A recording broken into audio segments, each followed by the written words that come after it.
Hey everyone, we're on to Roswell, Nightscape. I'm just going to read the back of the book for everyone. This is a very exciting book. This is the second book in the last four books of the tie-in companion series to the TV show. On the road to danger. While traveling through Colorado, Liz sees a vision of Maria being chased through a large house. Needless to say, the van then mysteriously breaks down right in front of a creepy old mansion. Tired of being pushed around by fate, the group decides to spend the night, but what they find inside the house forces them all to face a powerful enemy. Max to make a decision about his leadership abilities, and Liz to reconsider her role in the group now that her powers are developing. Looks like the battles they fought back in Roswell aren't entirely over. And while the group knows they have changed their destiny by leaving Roswell, they begin to wonder how much they are really in control. Liz can see the future, but when they act on her visions, are they changing or simply carrying out their destiny? Right. Nightscape. What do you do when your destiny is staring you in the face? Prologue. Isabel watched the road from the window of the van. She stared straight out, and the road flew past her field of vision. When she was bored with that, she could track a single spot a few feet away and watch that one pass more slowly. At least it gave the illusion of moving at a lower speed. It was a child's game, one that would distract her for seconds at a time. When she was a girl, she would stare out the window, watching the road go by, and her mind would fly off to 1,000 different directions. All of them fun, all of them exciting, and most of them having to do with the future. Now she was living that little girl's future, and all she wanted to do was crawl back into that past life.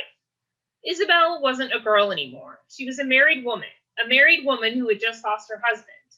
Would she ever see Jesse again? She didn't think so. The memory of him pulled at her. How much of herself had she left in Roswell? Isabel had had plenty of time in the last 2 weeks to ponder that question. She didn't like any of the answers she'd come up with. Too much, she thought. Too many parts of herself that were good and full of new hope. What was left of her felt shredded, and the pieces didn't form a whole person, at least not a person she wanted to know, let alone be. Finding no relief on the road, Isabel scanned the inside of the van. In the front, Max and Liz sat in contented silence.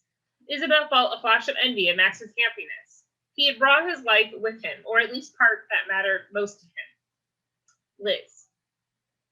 Even Michael and Maria had each other. Of course, they argued and got on each other's nerves, but that was no different from how it had been in Roswell. Kyle had come for his own reasons. He was running from a dead-end future in Roswell. She knew he had come at least partly for her as well.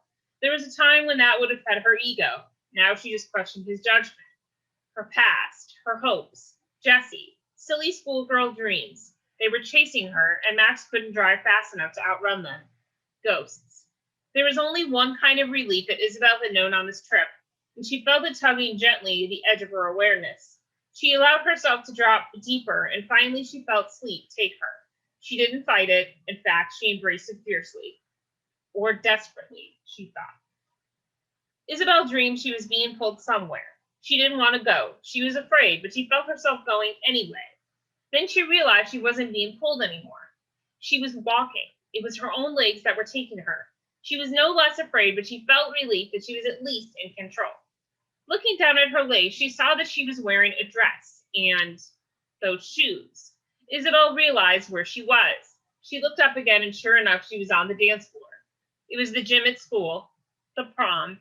The room was full of kids from school. Isabel knew that Max and Michael were in here somewhere, but she knew it wasn't them she had come to see. Suddenly, she wanted to dance. After all, except for a few dances with her new husband at the wedding, she hadn't danced since prom, the night that everything had changed for her. "Can I have this dance?" a voice behind her said. Isabel turned and saw Alex, looking just as he had at the prom. He was smiling and holding out a hand to her. She took his hand and felt the tears come freely to her eyes. Hey, there's no need for that. It's tough on my ego, you know," he said. Isabel grabbed him tightly and fell into a silent, slow dance with him. When she felt she was composed enough, she leaned back and looked at him. He was smiling at her, looking at her the way he had at the prom. And 1,000 times before that. She hadn't seen it for a long time. Then she hadn't taken the look seriously. But finally she had known what the look meant, because at the prom she looked at him the same way. Is it really you, Alex? Isabel asked. Do you really doubt it? He asked. She looked at him closely. He looked like Alex, and more importantly, he felt like Alex. But is it really you, or is it me imagining you? Imagining what you'd look like, what you'd say, Isabel asked. She realized her voice sounded a little desperate, but she didn't care. I don't know, Isabel. I can't tell the difference, he said, and shrugged. I haven't seen you like this in so long, Isabel said. After Alex died, she had seen him in her mind and talked with him often, but it had been a while. In fact, she couldn't remember the last time she had seen him or dreamed him. She couldn't tell the difference. I've been here, he said. You just stopped coming around. You didn't call. You don't call. You don't write. I know, I'm sorry. It's been so crazy, she said, but it sounded weak to her own ears. What, with falling in love with Jesse and getting married to him? Alex said, a smile on his lips. Isabel didn't know how to respond. It's okay. You had to move on. I'm stuck here. You don't have to be. And he seemed like a nice enough guy if you'd like that Latin GQ type, he said. Jealous, she teased. Duh, he said. Aren't you supposed to be above that now? She said. Alex only shrugged. Isabel smiled. He was good to me, she said. I know. I want you to be happy, and if this kind of freakish good looks make you happy, so be it, he said. Michael said he just wasn't the one, and maybe he was right. I left Jesse, and I left him because I could leave him. I loved him, but I was able to go. Alex nodded as if he understood. I never forgot this night, she said. Me either, he replied. Come on. Alex led her to the side of the gym. On the way, she noticed that everyone else had disappeared. Now it was just the two of them, alone in the gym. He stopped in front of the punch bowl and poured 2 cups, giving her one. It's funny the things you miss, he said as he raised his glass. Isabel touched hers to his. To old friends, she said. To the future, he replied poignantly. Alex took a long sip, finishing the punch in one gulp. Isabel, you know you have to move on, he said. But as he spoke, he was looking at her intently. I mean, really move on, he said. He paused for a moment and said, It's getting late. What do you mean? She asked. It means I have to move on, too, he explained. But I can't if you keep me here. I have tried. I don't know how to, she said. She was lying and afraid that he could see the lie in her face. Keeping him to herself was selfish, but she couldn't let go. She couldn't give him up yet. Okay, he said gently. Just try, okay? Isabel nodded, and then he leaned down and kissed her, softly and sweetly. It's getting late, he said. Then Alex disappeared. The room went dark, and Isabel was alone. Then there were voices. They were talking, calling her to them. How about the deli? Someone said. Isabel opened her eyes. She was in the van. They were parked on the street in the town somewhere. Deli food sounds good to me, she said quickly. Chapter 1. Max, I'll just be a minute, Michael said. Then he leveled a serious look at Max, who nodded. Something was going on, that much Liz could see, and she was instantly alert. They had covered hundreds of miles in the last 3 days. They were in Washington State, and Roswell was far behind them now. When they had left town on the night of their high school graduation, they had assumed they had left many of the problems behind. A small town on the southern border of Colorado named Stonewall had shown them that wasn't true. Still, as they increased their distance from Roswell and Stonewall, Liz felt herself relaxing. The mood in the car had lightened, and the spirits in the car had been high, remarkably high, considering that they had just escaped assassination by the special unit on graduation night in an encounter with a new and malevolent alien race in Stonewall. They had done some real good in Stonewall. They had also taken on a powerful group of aliens and won. They had won. 4 women were now back with their families, and the aliens would not likely return. Now what? Liz wondered, considering the look that had just passed between Max and Michael. Max, Liz said. He simply raised his hand and shook his head, keeping his eye on the rearview mirror. Liz scanned the town around them, but didn't see anything unusual. They were in a medium-sized town where they had eaten lunch at a local deli and then picked up some supplies at the auto parts store. It had all felt normal. In fact, it had all felt good. In the days since their experience in Stonewall, Liz and the others had felt indestructible. Even at the time, Liz had known that the feeling was false and dangerous. Alex had been one of them, and he had died. Kyle had almost died again in Stonewall. Liz had been taken by the aliens almost forever. And then Max and Michael had nearly been spirited away by their ship. Liz knew they had not been indestructible then. They had been very, very lucky. She watched Max's face for clues to what was going on. The others said he was a closed book, but rarely to Liz. She understood Max more deeply than even Isabel did, she knew. but now he was unreadable, even to her. When she heard the sound of the side door of the van opening, she nearly jumped out of her seat. She spun around to see Michael's face peering into the van. Like Max, his face was neutral. Well, are you going to just stand there, space boy? Maria called from the rear. Then Michael smiled. Liz turned to Max and saw that he was doing the same. Nope, Michael said, but before he stepped inside, he pushed something towards Maria. Here, he said, handing her a large gift. For a few seconds, Marie was too surprised to speak any actual words. Finally, she took the guitar and said, "Oh my God, Michael." Though Liz didn't know much about guitars, she thought that it looked like a good one. It was acoustic and had a rounded back, like one she'd seen Maria admire many times at the music store near home. Michael was smiling. No, he is beaming, Liz thought. I got you some picks, a tuning thingy, and a curing bag, Michael said, holding out a bag. Then he stepped inside the van and sat next to Maria. As soon as he sat, Maria gave him a firm kiss on the cheek. Can't believe you did this, she said. Then she struck out quickly, smacking him in the chest. Can't believe you did this, she repeated. What? He said.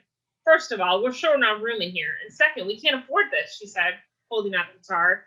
It was true, Liz knew. They had made some money in Stonewall, but it was disappearing fast, even though the six of them had always shared a single motel room at night, and they had made sure they didn't spend too much on food. First of all, Michael said, his voice tight, we can stow it in the back. And second of all, Maxwell and I came up with a new source of funds. That surprised Liz, and she knew she wasn't alone. She shot Max a look. He responded with a smile. What new source? Maria asked. Max, Isabel said from the back. We should have thought of it sooner, Max said. Sudden realization hit Liz. She turned to Max and said, You made and sold some diamonds. He nodded. When? She asked. When we stopped yesterday, we picked up some coal and then sold the diamonds I made. Max said. That's dangerous. Selling loose diamonds is bound to arouse suspicion, Liz said. That's why we sold them at the pawn shop and not the jewelry store, Michael said. The owner was happy to get them for a good price and didn't ask any questions. Do you still have yours? Max whispered to Liz. Liz's hand went reflexively to her pocket where she kept the diamond he had made for her that night a few weeks ago on her roof, the night she had decided that any future she had would always include him. The night he had asked her to marry him. She smiled and nodded her response. You should still be careful, she said. Always, Max said. I guess this takes care of our money problems for a while, Maria said. We spent most of what we made already. We didn't want to get greedy the first time, Michael said. There wasn't much room there, Liz knew. It was already tight with the few supplies they had bought, including some tools and auto parts Kyle had chosen. We figured the guitar was worth it since it counts as entertainment for all of us, Michael said. Well, thank you, Maria said. This was very sweet. Max started the van and they pulled away. Any other surprises? Liz asked. To her surprise, something flashed across Max's face. What is it? She asked. Another entertainment expense. Kyle can explain it, he said. I picked up a new stereo. I thought I would install it tonight when we stopped, Kyle said. So this is what Kyle bought at the auto store, Liz thought. Not that we don't all enjoy listening to AM radio on a 3-inch speaker, but we thought it was time to broaden our horizons, Michael said. Liz shook her head. The guys had managed to surprise them, and she thought secrets would be impossible given the close quarters they were living in now. Well, she and Maria had arranged a surprise of their own, but the boys wouldn't find out about that till later. As Max found his way back to the 2-lane road they were taking, Liz could hear Maria tuning the guitar. Michael, do you see that black SUV? Max asked, his voice tight. Michael obviously heard the same thing and spun his head around to look back through one of the van's 2 rear windows. It was on the road this morning, Michael said. Before we stopped, Max said. Maybe they stopped, too, Maria said with uncertainty. For exactly the same amount of time as we did? Michael asked. Coincidence? Maria said, but there was no conviction in her voice. What's the plan, Maxwell? Michael said. Max hesitated for a moment before he answered. Just before graduation, he had said that he was done making decisions for the group. He had said the same thing in Stonewall. Liz understood why. He knew that under his leadership, his, Michael's, and Isabel's home planet had fallen. And too many bad things had happened in the last few years. Max blamed himself for all of them, including Alex's death. It wasn't fair, but that was Max. Now he was determined not to take on a leadership position. Too much traffic on this road for us to do much of anything. For now, I'll just slow down, Max said. Max reduced his speed to 50. Immediately, cars started passing them. But not all the cars, Liz saw. The black SUV didn't pass them. It slowed down as well, falling farther back until Liz couldn't see it anymore out of her mirror. Can you see him, Michael? Max asked. No, Michael replied. He might have pulled over somewhere, Liz said. Maybe, Max said, his voice even. Then he sped up, taking the van to 65. At that speed, he passed 5 or 6 cars. Careful, Max, Michael said. We can't afford to get stopped for speeding. Better the cops than them, Maria said. It's all the same, Maria, Michael said. Then before she could say anything else, he said, Look, we don't technically own this van. We don't even know where Jesse got it, but I guarantee you that it's on a list somewhere in every state. I bet the special unit's seen to that, Michael said. And even if the government doesn't know about the van and Jesse owned it legally, we can't produce a registration, and we can't register the van using any of our real names, Max said.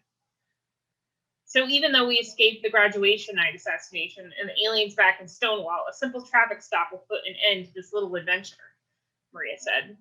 Pretty much, Michael said. What do we do? Maria asked. We think of something. In the meantime, Max and I have been changing the license plate number every day, Michael said. Max reduced his speed to just a few miles an hour over the speed limit of 60. Isabel, wait for my signal, then we'll need some camouflage, she said. I'm ready, Max, his sister said. A few minutes later, the traffic cleared a bit and the van went over a hill. Even as Liz saw that there was no cars in sight on the other side, she heard Max say, Now. Isabel's hand reached up and touched the side of the van. It was a slight glow where her hand touched the metal, and then nothing. Blue, Isabel said simply. Liz leaned out her open window and took a look at the side of the van. The nondescript faded gray color of the van had been replaced with a bright new blue. The van looked almost new, at least from the outside. Max inched up the speed, putting even more distance between their van and whoever was following them. Any sign? He asked, scanning his own mirrors. No, Michael said. Maybe it wasn't a special unit. It could have been just a coincidence. A second SUV like the one from this morning, Kyle said. Liz allowed herself to relax a notch. Maybe Kyle was right. There seemed to be no way that the special unit or anyone else could have tracked them. Was there? Liz, do you see that? Max said. What?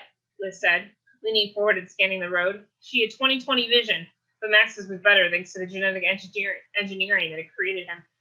A few seconds later, she saw what Max meant. It was another black late model SUV. What is it? Michael asked. There's a black SUV in front of us, up ahead, Max said calmly. It didn't make any sense to Liz. How did they get in front of us without us seeing them? They didn't. It's another black SUV, Max said. Anywhere to turn off? Michael asked. No, Max said, shaking his head. Liz looked around. There was nothing but road and trees ahead of them. That and some hills in the distance. We could wait until dark to try to lose them, Max said. We'll have a better chance at night, if they're willing to wait, Michael said. For now, they don't seem to be in a rush, Max said. Liz couldn't believe it. This was no coincidence. Somehow, the special unit had found them. Less than 2 weeks into their trip, less than 2 weeks after they had barely escaped from Roswell with their lives. Our friend is back, behind us, Michael said. That's it, Liz thought. They're boxing us in. Chapter 2.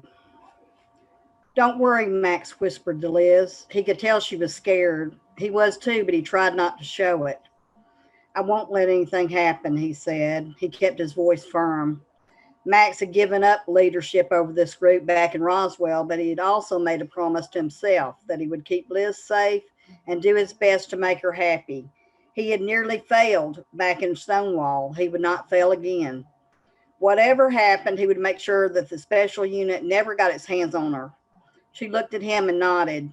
She believed that he knew what to do. She believed in him. She still believed, and he was determined not to disappoint her again. They're keeping their distance in the back, Michael said. Liz saw that the other SUV was staying far ahead of them.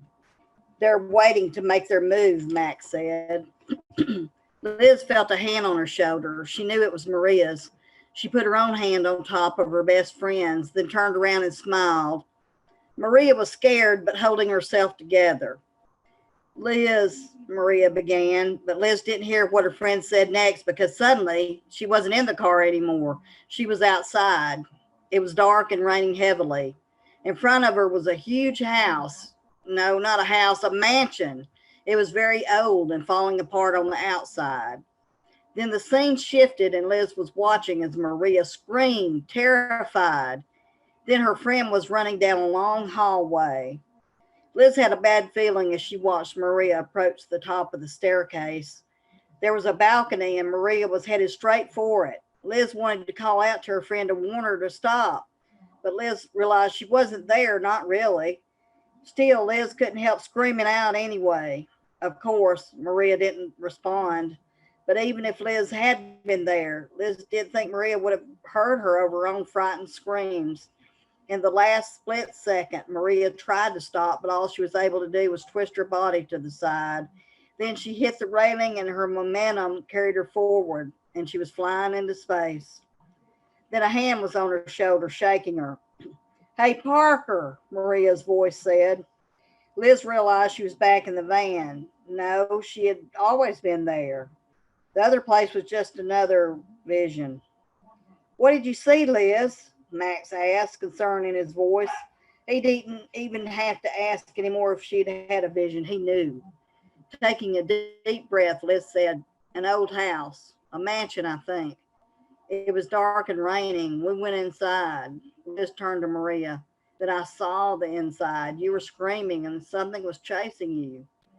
Maria read something in Liz's face. What else? She asked.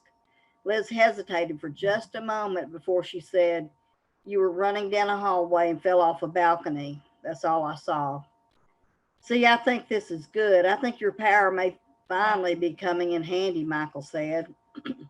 Maria's head shot back around and she said, because saving all of your lives from the special unit on graduation wasn't helpful? Michael started to respond, but Maria cut him off. Like helping save those girls back in Stonewall, to say nothing of your own ass, wasn't helpful? Liz expected to witness another round in the perpetual battle of the sexes that was Michael and Maria's relationship. But to Liz's surprise, Michael didn't reply immediately. He waited a few seconds, then he smiled. No, those were good too, he said. That got a chuckle out of Kyle in the back, and Liz found herself smiling as well. What I was going to say, Michael continued, is that we now have a specific warning that we can do something about. We'll just stay away from creepy mansions in the rain. What if it's fate? Maria asked. Like you pointed out, Liz has helped us change our fate before, Max said. Personally, I'll take haunted mansions over aliens or our friends in the special unit, Michael said. That one got laughter from Liz as well as the others. Liz couldn't believe they were laughing now with the special unit boxing them in. She was just as surprised that it was Michael who was making them laugh. Something had happened to him when they left Roswell. Maybe it had happened to all of them. Liz felt like she was more in control than she had been in years. She also felt more relaxed, even though they had already faced terrible danger on the road. It should be dark in just over an hour, Max said. Maybe we'll lose them after all, Michael added. Then just a second later, he added, police car coming up behind you. Liz saw Max check his speed. He was going the speed limit. He's going pretty fast. He'll probably just blow past us, Michael said. Checking her own mirror, Liz saw the police car closing the distance behind them. In the far distance, she saw the black SUV pacing them. Then the police car's lights came on. She immediately heard the siren. The car was now directly behind them. It was crazy. They were being tailed by some of the most dangerous people in the FBI, and they were about to be pulled over by a local policeman in a squad car. Oh, Max, Isabel said. For a second, Max considered flooring the accelerator and taking his chances on the road. But the VW van was more than 3 decades old, and though Kyle had done a great job of repairing and upgrading it, Max had no illusions about whether it could outrun a late model police car. And even if it could never outrun the police radio. There would be a car from the next town or the state police waiting for them up ahead. Still, if there was a turnoff, even a dirt road, Max might have tried it. But this road was a long, straight stretch of nothing much. Up until now, Max had made a point of sticking to small roads and avoiding highways and interstates. In this case, that seemed to have backfired. There wasn't even any traffic to try to get lost in. Max didn't want to be in charge, and he had made that clear to his friends. His track record in the past had not been great, and Liz's vision of their future had confirmed his worst fears. Nevertheless, he was driving. There were flashing lights in his rearview mirror, and there was no time for a conference.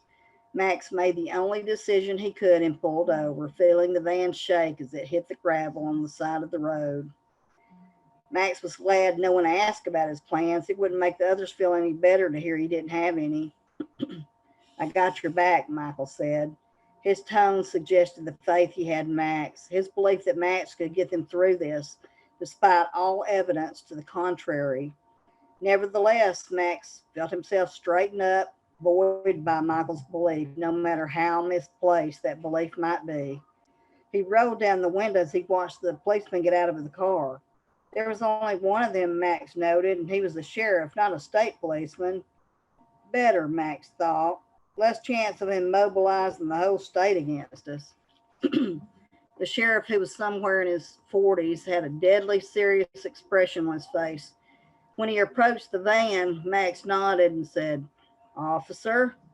Max, finding the urge to say anything else, waited for the sheriff to do something.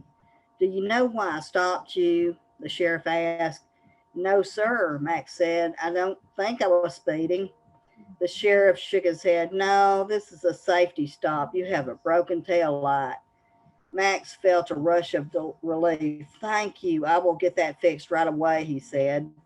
"Good. I'll write you a summons for it, but you won't have to pay if you get it repaired in 48 hours, the sheriff said.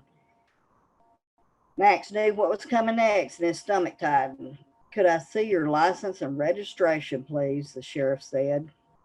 Instinctively, Max reached for his wallet. Then he hesitated. He couldn't show the man his license. God only knew what kind of criminal list the special unit had put his and his friends' names on, and he didn't have a registration for the van.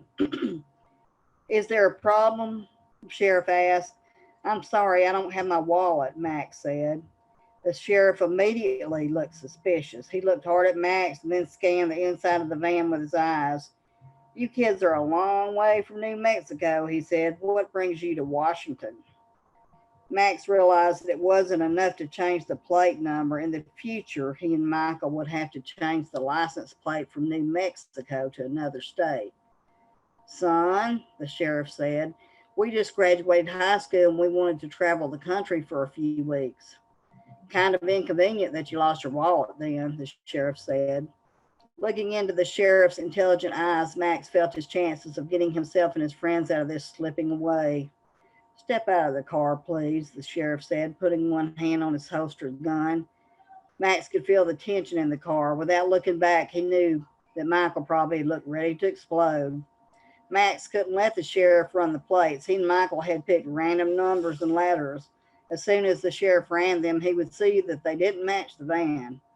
Max opened the door and started to step out. The sheriff took a step back and said, "The rest of you stay put."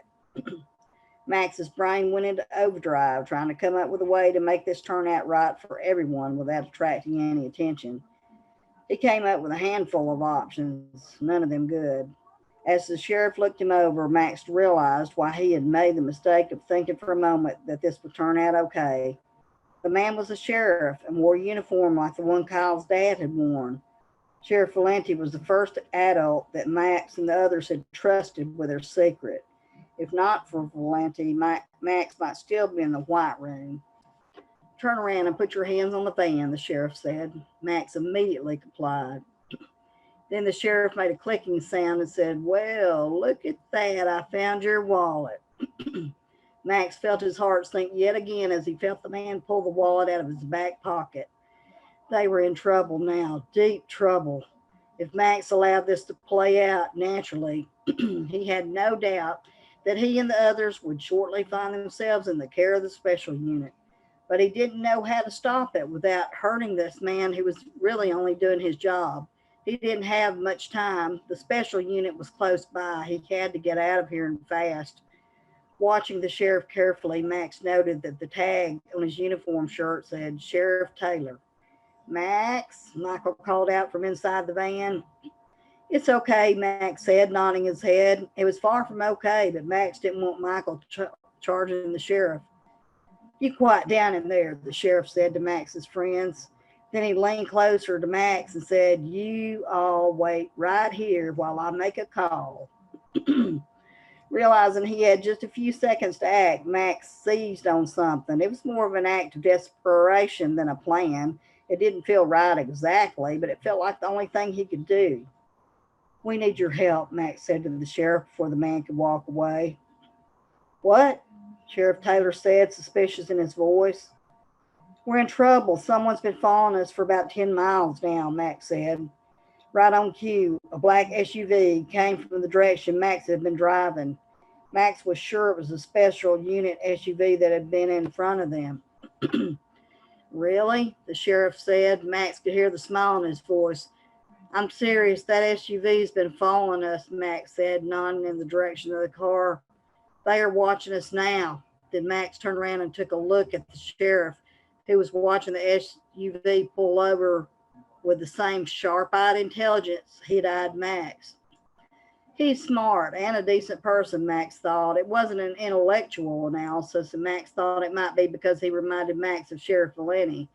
Still, he was sure he was right. Max didn't know how this could all turn out okay for everybody involved, but he felt a surge of hope. Don't go away, son. Let me talk to your friends, Sheriff Taylor said. Then Max saw the doors to the SUV open and two men in dark suits get out. They were in their late 20s or early 30s and had a look that was both bland and dangerous. Any doubt that Max might have had disappeared, he was absolutely certain that he was looking at two agents of the special unit. Max felt the small seed of hope die inside him. Chapter 3. The agent who came out of the driver's side was dark haired, while the one who came out of the passenger side was blonde. Who? Max heard the sheriff say. They're dangerous, Max said. Apparently, the sheriff believed him because his hand went immediately to his holstered gun. Max felt his heart hammering in his chest, warning him of the danger he and the others were in. The special unit agents were almost directly across the road from them. Get back in the van, son, Sheriff Taylor said. Surprised, Max quickly opened the driver's side door and got in. Then he watched and listened through the open window. Federal law enforcement, the blonde agent said. The agents waited for a few seconds while a car drove past them. Then they crossed the street. Max noted that the sheriff never took his hand from the butt of his steel holstered gun. FBI special unit will take over from here, the blonde agent said when he reached their side of the street. The other agent was watching Max in the van closely. Thank you, sir, but we local law enforcement officers usually can handle these broken tail light situations just fine, Sheriff Taylor said. The blonde officer smiled, but the expression looked more like a sneer than it did a smile. The sheriff's hand tightened its grip on his gun. For a moment, Max had the almost irrational thought that the sheriff was on their side. Just relax, Sheriff, the blonde agent said, reaching inside his suit jacket. Before his hand got where it was going, the sheriff had his gun in his hand. Freeze, Sheriff Taylor said in a commanding voice. Immediately, the agent stopped. Then something unpleasant crossed his face. It took the agent a few seconds to get himself under control. Then he said, I'm Agent Spellman of the FBI Special Unit. I'm going to get my identification. The sheriff nodded, keeping a steady gaze on both men. Okay, Agent Spellman, do it very slowly and we won't have a problem. The smile that appeared on Spellman's face seemed forced, but he nodded and slowly reached into his suit jacket and pulled out a wallet that he flipped open. Max couldn't see the inside of the wallet, but the sheriff leaned down and scanned it for a moment. He nodded, but did not put away his gun, which was still leveled directly at Agent Spellman. You FBI boys cracking down on vehicle safety? The sheriff asked. I think even you can see this isn't about a broken tail light. We'll take it from here, he said. No, Sheriff Taylor said. What? Spellman said. I said no. What you will do is go back to your car and get your superior on the line while I call for some assistance from some of my deputies. Then we'll all sort it out together, the sheriff said. That won't be necessary, Spellman said slowly. We have jurisdiction. See, that's where you're wrong. This is my town, and I don't know you from Adam. I've never heard of the special unit, and I just plain don't like you, Agent Spellman. Spellman glanced at the gun pointed at him. Have it your way, Sheriff, but you will regret this, he said.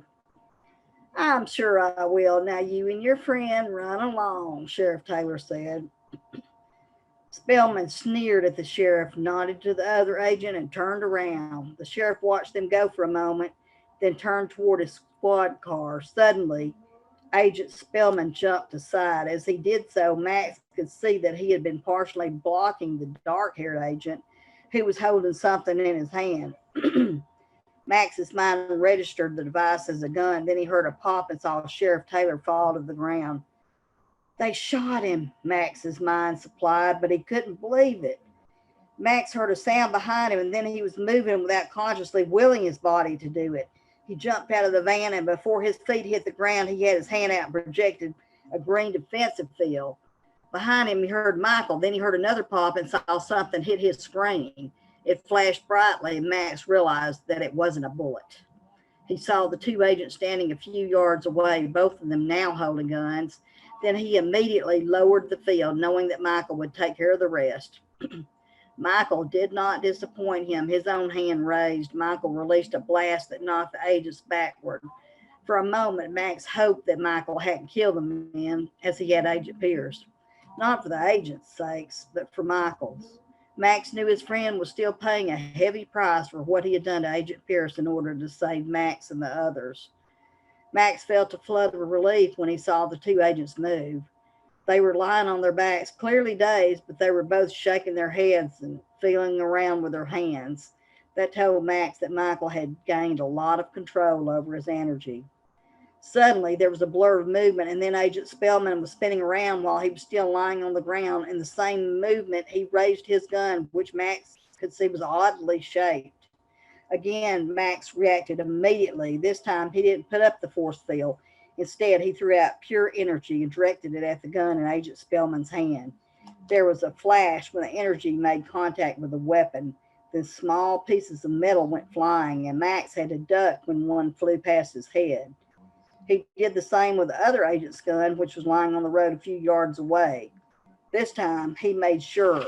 The force of the mini explosion took the pieces away from himself and his friends. Everyone okay? He called, without taking his eyes off the two agents. Each of his friends responded with a yes or a fine, and Max nodded, keeping his hand in the air. He was ready to act, and he wanted the agents to see that he was ready for them. Maybe that would keep them from trying anything else. I have the car, Max, Michael said. I'll check on the sheriff, Liz said. Max nodded, not taking his eyes off the agents. It had begun to drizzle, and it was growing dark. The group needed to get moving. He heard a few pops coming from the direction of the agent's car. That was Michael, he realized. Max didn't take his eyes off the two men. A few seconds later, Michael was by his side. They had a radio, cell phones, and some pretty big guns. I took care of them, Michael said. Max, I don't think the sheriff's doing so well, Liz called. Watch them, Max said to Michael, and finally turned his attention away from the agents to the others who were huddled around Sheriff Taylor. What did you do to him, Max asked the agents, who looked at him in silence. Answer him, Michael said, his hand glowing for a moment. The agents jumped when Michael shouted, and for a second, Max saw fear on their faces. Now, Michael shouted. High energy taser dart, Agent Spellman said. Max knelt down next to the sheriff and looked at it. He's breathing, but his pulse is slow and erratic. I think the taser might have affected his heart. Max nodded. He pulled the taser dart out of the man's chest. Taylor didn't respond at all. Putting both hands on the sheriff's chest, Max reached out gently with his powers. He saw the heart. It was damaged. Some of the blood flow had been cut off. The problem was compounded by the fact that there were blockages on the major arteries leading to the heart. Max knew if he didn't act immediately, Sheriff Taylor would die before help came. He didn't hesitate. Max repaired the damage to the heart quickly. Then he worked on the blockages. It took some extra time, but he felt they owed the sheriff something since he had been hurt while trying to help them. Immediately, Sheriff Taylor's color began to improve and his breathing became stronger. A few seconds more, the sheriff blinked his eyes and started to come around. Acting quickly, Max put a hand on the man's forehead and put him to sleep for a little while.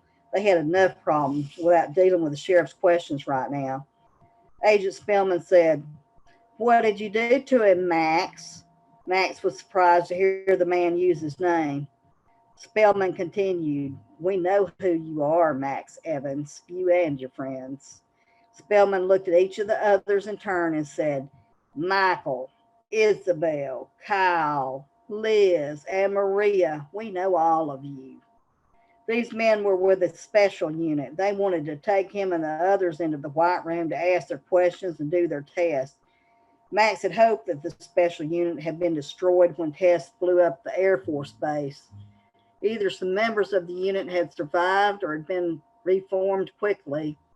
Leave us alone," Max said, keeping his voice steady with effort. "Can't do that," Spellman said. "What did you do to him, Max?"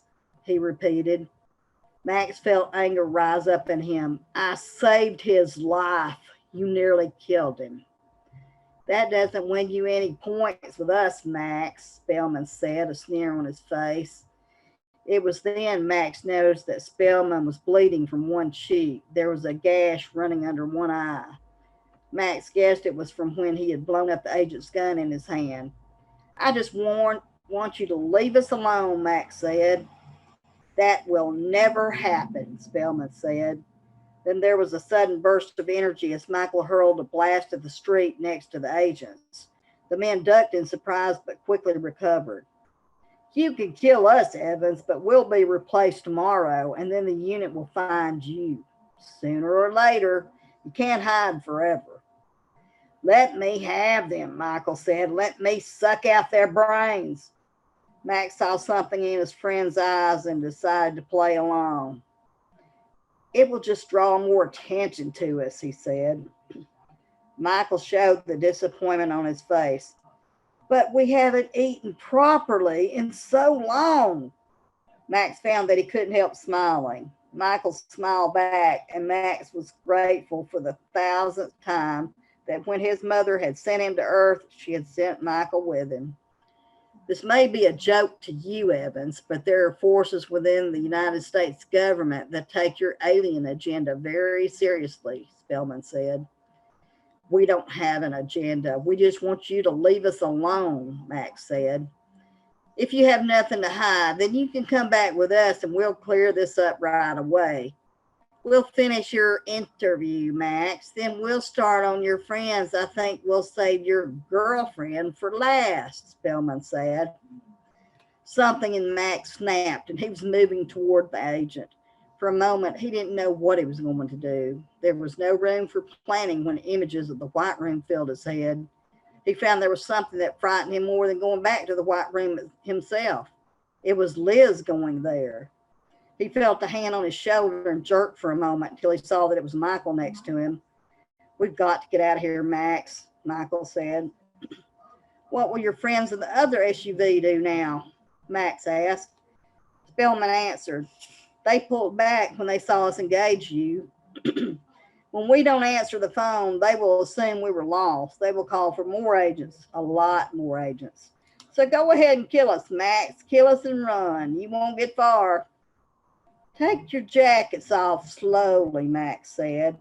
The agents complied, and Max saw the guns strapped to their chest as well as the phones on their belts. "Throw the cell phones and guns down very slowly," he added. The men did as he said, and as Max kept his hand up, ready to respond if they tried anything. "Pants too," Michael said. Both agents and Max looked at Michael in surprise. Michael ignored the looks and said, "Pants, now." The two men took off their pants and revealed ankle holsters, which also held small revolvers. "Throw them on the pile and step back," Michael said. Max ran his hand over the pile and melted the guns and phones into a single useless mass. "Very impressive, Max. We know all about what you can do, you know," Spellman said. "Then there's just one more thing you need to know," Max said. "We don't want trouble. We don't want to hurt anyone. but we will protect ourselves. Go back and tell them that. Agent Spellman looked at him for a long moment and then said, there's one thing you need to know, Max. You have other enemies and other people watching you. The unit got a call telling us where to look for you. Who is it? Michael shouted into Spellman's face. I don't know, Spellman said, sneering. Get out of here, Max said. He gestured the way they had come. It's a long walk to town, but you might be able to flag down a ride.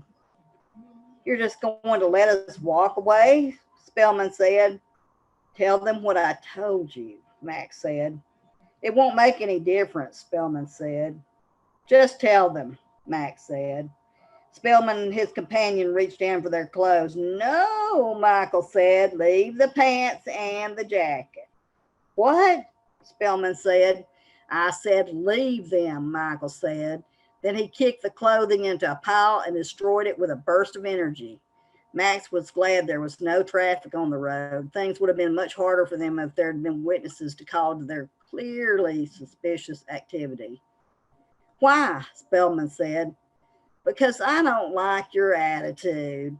And because we were having a real nice drive until you and Mr. Giggles here crashed the party, Michael said. Start walking, Max said. This isn't over, Max, Spellman said. Michael stepped forward. Okay, shirts off now. The agents jumped and stared blankly at him. Now, Michael repeated, do it or I'll melt you into paste. He held up his hand threateningly.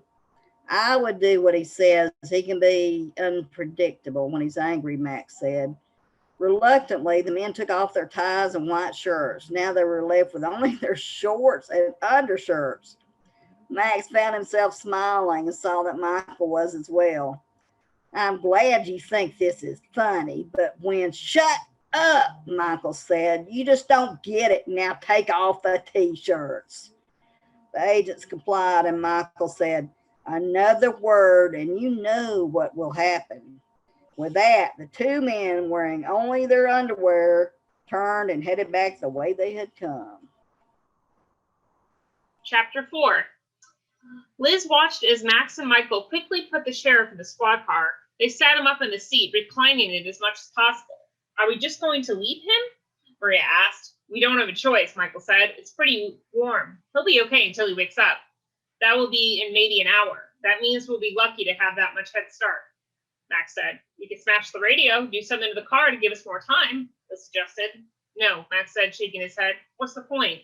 The special unit will be onto us long before he wakes up.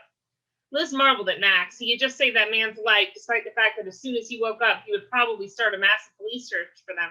Max just accepted it and moved forward. And the next time the same thing happened, he would do it again, heal a person who might destroy him. Of course, that would only happen if they got away this time.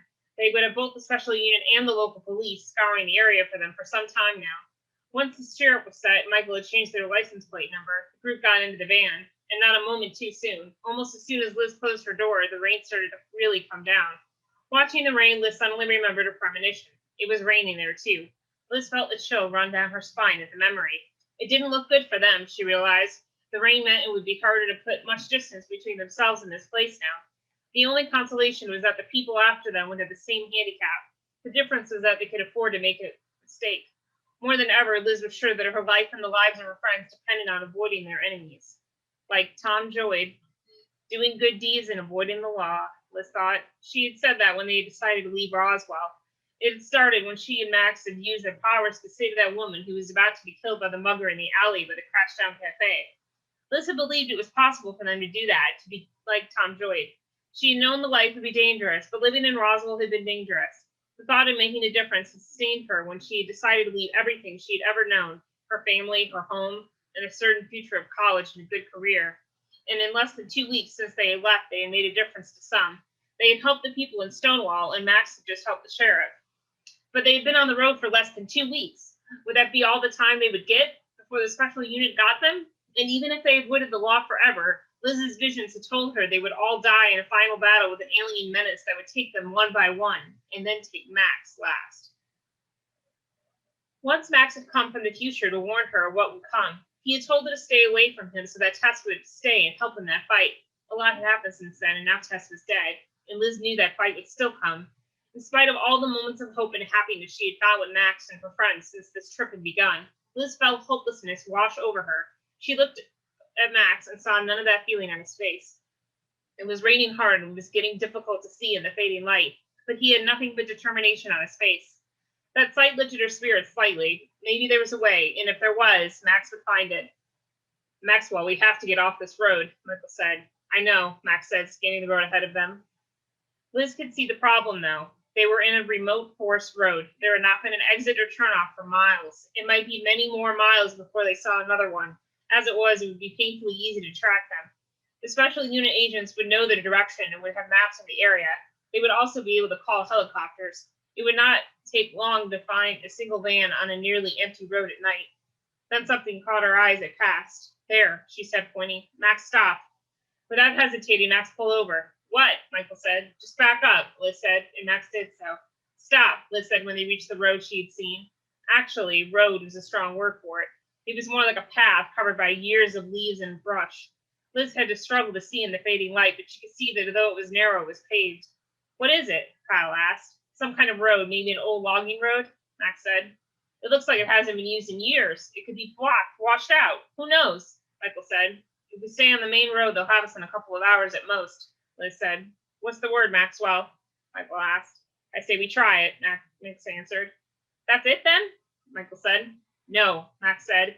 I won't make this decision for all of us. We don't have a lot of time here, Max, Michael said. We vote first, Max said, his voice firm. He turned to Liz and said, What do you say?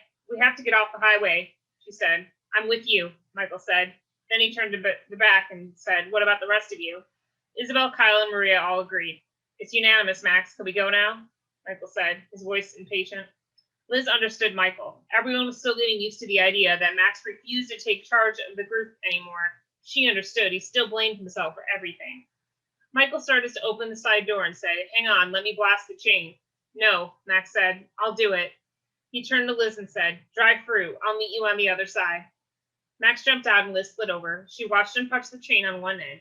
There was a flash, then the chain separated and one side fell to the ground. As she drove over the chain, she watched Max use his powers to put the chain back together. Then he waved her forward and kicked up the brush and leaves behind the van to hide the fact that they had been there. Max jumped back into the van as Liz moved over to her seat. The first thing he did was turn off the headlights. Then he started driving. Liz was amazed. Max's actions might have given them the extra time they needed to get away. He might well have just saved their lives, but he still doubted himself. Now he was driving in nearly complete darkness on a narrow forest road. Whether or not he thought he could handle it, Liz had no doubt that all of their lives were resting on his shoulders, and Liz knew she wouldn't want it any other way. It was almost completely dark when Max made his first turn onto a gravel road that Liz herself had missed. The rain was coming down heavily now, and Liz didn't see how Max was even staying to the road. Finally, he turned on the headlights just in time to see the large tree that had fallen across their path. The van came to a jerky stop. I'll get it, Max said, reaching for the door. Liz didn't want to see him go outside again. It was pouring rain, and he was wet enough from his last trip out of the van. If only the tree would just get out of our way, she thought idly. Max wouldn't have to go outside and move it. Then, by itself, the trunk of the tree slid quickly across their path to the left as the upper branches scraped across against the brush and trees in the woods next to them. Liz let out a surprised, "Oh," and the tree came to an abrupt stop. Amazingly, there was just enough room for the van to get by on the right-hand side of the road. I didn't do that, Max said. Neither did I, Michael said. It wasn't me, said Isabel. I think it was me, Liz said, turning to see that Max was already looking at her. He studied her face for a moment and then smiled and said, Remind me not to get you mad, Parker. Before she could react, he was on the move again. The van drove slowly, rocking back and forth on the uneven gravel road.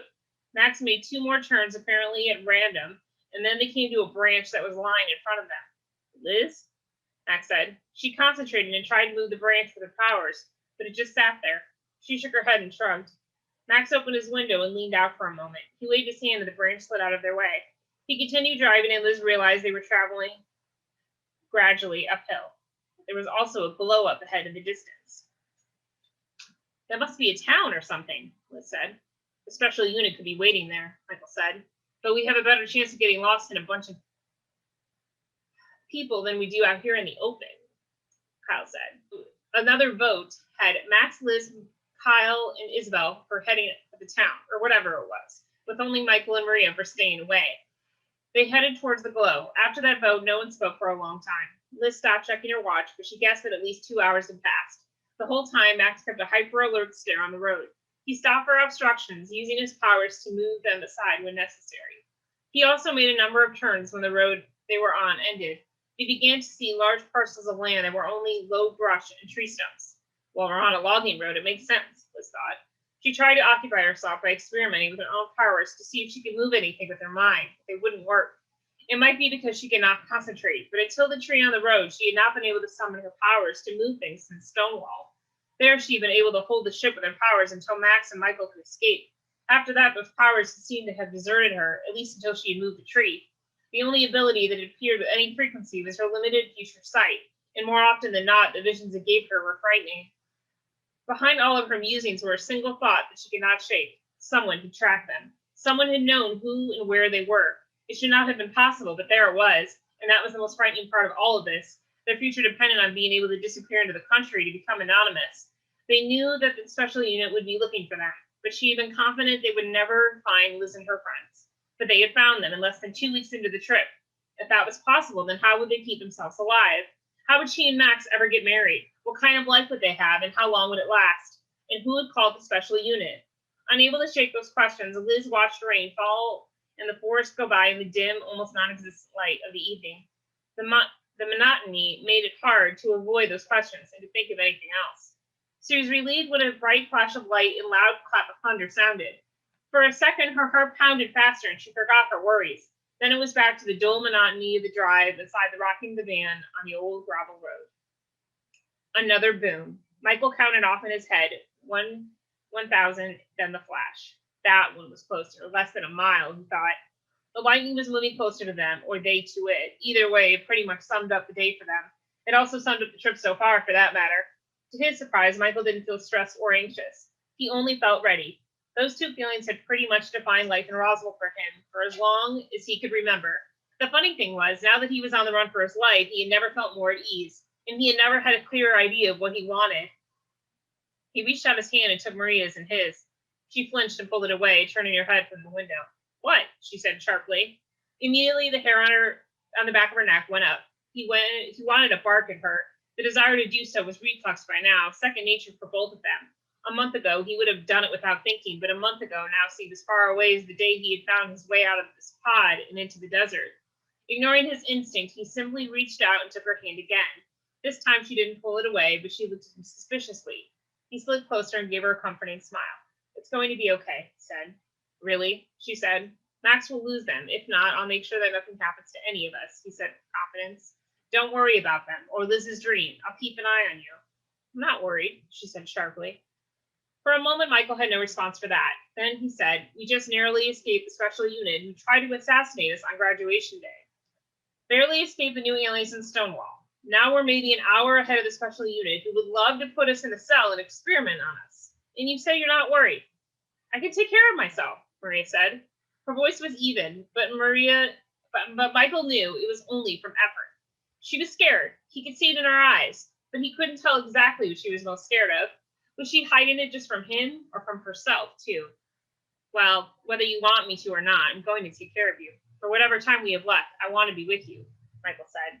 For a second, she didn't say anything, which was amazing for Maria. Something was going on behind her eyes, something he couldn't quite see. Then a change came over her, and she said, "Is this what this is all about?" "What?" he said. "Sex," she replied. "No, I'm just saying," Michael said. "All the things that are going on, and all you can think about is putting the moves on me," Maria said. "That's not it," Michael said, feeling the blood rush to his face. Why did this always happen between them? Why couldn't they seem to connect, to communicate like Max and Liz did? Why couldn't Maria understand? "I'm just trying to tell you," he began. "I know what you were trying to do. That's the problem. Now, why don't you just leave me alone and grow up?" she said. Michael felt his anger rise up, catching in his throat. "Why," he began, but stopped himself from saying another word from sheer force of will. He wanted to scream in her face. He wanted to shout his frustration. "That's what Hank would do," a voice said inside his head. The voice was right, and that was one of the reasons he held his tongue. He didn't want to share anything with his former foster father, ever. So his face burning, he slumped back into the seat and slid away from Maria, who turned away from him and looking out the window again. It was then that he realized the van was completely silent. Max and Liz were staring straight ahead, and everyone seemed to be holding their breath. Of course, they heard every word, he thought. The van was big enough for everyone to fit more or less comfortably, but it wasn't big enough for privacy. No one said a word that everyone else didn't hear. Perfect, he thought, as he stared forward and concentrated on the little that he could see out the front windshield. He saw that the glow they had been following had gotten brighter. Whatever it was, they were getting closer to it. Just then the glow disappeared, and it was nearly pitch dark again. Chapter 5. Max? Liz said. What was that? I don't know, he replied. Maybe the power went out in town? Maybe, Liz said. But somehow didn't feel like that was the reason. She couldn't explain why, but she knew that wasn't it. Then the road changed again, and they were on a paved surface. They were also going uphill. That was good. Maybe when they reached the top of the hill, they would be able to see farther. If they could spot the town, she would feel better. Minutes later, the lightning lit up the sky again, outlining a building near the top of the hill. Liz could make out only a silhouette of the building, and that for only a second. Nevertheless, she felt the chill run down her spine. There was something odd about the building. Then there was another flash, this one directly behind the structure, and for a moment it was brightly illuminated. Liz recognized it immediately. Liz recognized it instantly. Max, stop, she said. What? He replied. Max, you have to stop the van, Liz said sharply. He brought the van to a stop. What is it, Liz? Max pressed. Immediately, all eyes in the van were on her. She didn't waste any time. She suspected they didn't have much time to waste. That is the house from my vision. We have to get out of here, she said. Max nodded. Any objections? He asked. A chorus of no's came from the back. Liz turned to see that Maria looked nervous. Scared, actually. Liz understood. After all, Liz's vision had been about Maria in danger. Well, maybe the vision would be useful this time. Maybe they could just slip away now and prevent the event from happening. Turning around, Liz watched the house recede and felt relieved. She barely had time to register the thought from the sound of the engine when the sound of the engine died. Pivoting her head back around, she saw that the light on the dashboard had gone off, as had the headlights. The van slowed down. Engine just died, Max said as the van slowed. You've got to be kidding me, Maria said from the back. Gas? Michael asked as the van came to a halt. We have half a tank, Max replied. Well, there should be nothing wrong with the van, Kyle said, his tone firm. Liz knew he had spent many hours fixing and tuning the van stonewall. Just try to start it again. Max did. First 3 times the van starter just clicked. Then it started normally. See? Kyle said as the van started moving again. Liz turned to smile at Maria and saw relief on her best friend's face, but Maria's smile died as the van stopped again. This is impossible, Kyle said. Max didn't respond. He simply tried to start the van again. On the 5th attempt it started, but this time it only moved a few feet before dying. He turned to the group. We have a problem here. Liz saw that Maria was frightened and Kyle's face was set. When the weather clears, Kyle can take a look at it. But for now, we can't stay out in the open. I think we should try for the house, Max said. No, Maria said. It makes sense. We can't stay on the road when they're looking for us. Plus, the house is on high ground. We'll see anyone coming in, and we'll be able to defend ourselves up there if we have to, Michael said. What about Liz's dream? There's something in the house, Maria said, her voice tight. We don't know what that was, but we know to keep on our guard, Max said. I'll look after you, Michael said. Why doesn't that make me feel any better? Maria quipped. Michael winced, and Liz could see that her best friend had hurt him. From what she'd heard on the earlier conversation, things were not going well. In fact, things had been strained between Michael and Maria since the beginning of the trip. Liz had asked, but Maria had denied that anything was wrong. She just said that she needed some time. It made sense. They had all been through a lot of changes lately, so Maria was certainly entitled to some time to sort things out. The only problem is that Liz was certain Maria wasn't telling the truth. Something else was going on, but she refused to tell Liz what it was, or even to admit that there was something going on. Why can't we just pull into the woods and wait for the rain to stop? Maria asked. They're right, Maria, Liz found herself saying. Why does it feel like I'm the only one around here taking Liz's vision seriously? What if the future is set? What if I'm going to take a header off the top of the staircase in there? Maria said. The future is not set. We learned that at graduation. We saw that in Stonewall. Both of those times we changed the way things turned out, Liz said. Doesn't that mean we're due to fail? Maria asked, a frown on her face. No, Max said. We will not fail. We know what's supposed to happen and what will happen if we let it. We just have to be careful. We don't even know when it is supposed to happen. It could be days from now. We may eliminate the problem just by leaving tomorrow, and we will leave tomorrow. Maria didn't look happy and was about to say something when Isabel spoke. We have to get inside, Isabel said. Well, I'll keep an eye out for you. Let's go, Max. Max didn't bother to take a formal vote. It was clear that the score would be 5-1 anyway. Max was able to start the van and make a U-turn, which was difficult because of the narrow road.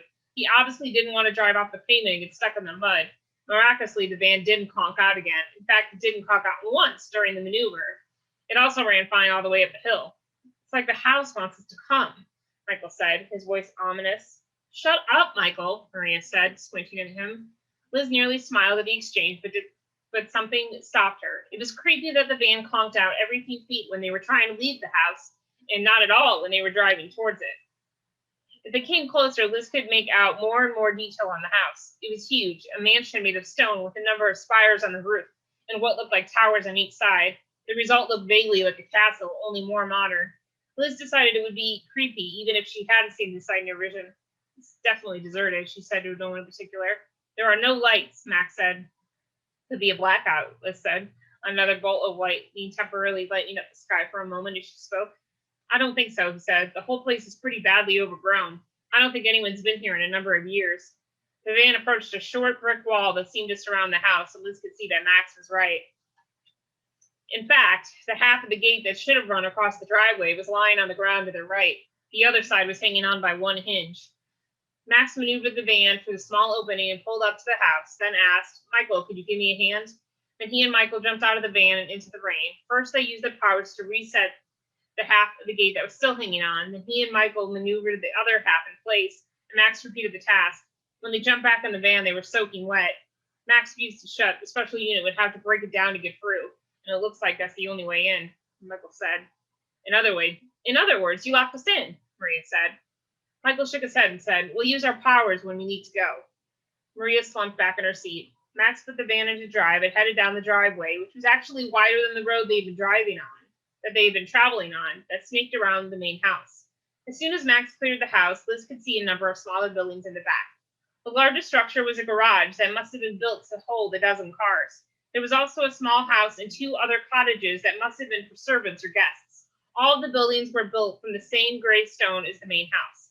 They also shared the same castle-like appearance. When lightning lit up the immediate area, Liz saw a tennis court and what looked like a large pool. There was also a fountain that must have been the center of a large garden, which was now out overgrown. Liz was sure no one had lived here in a long time.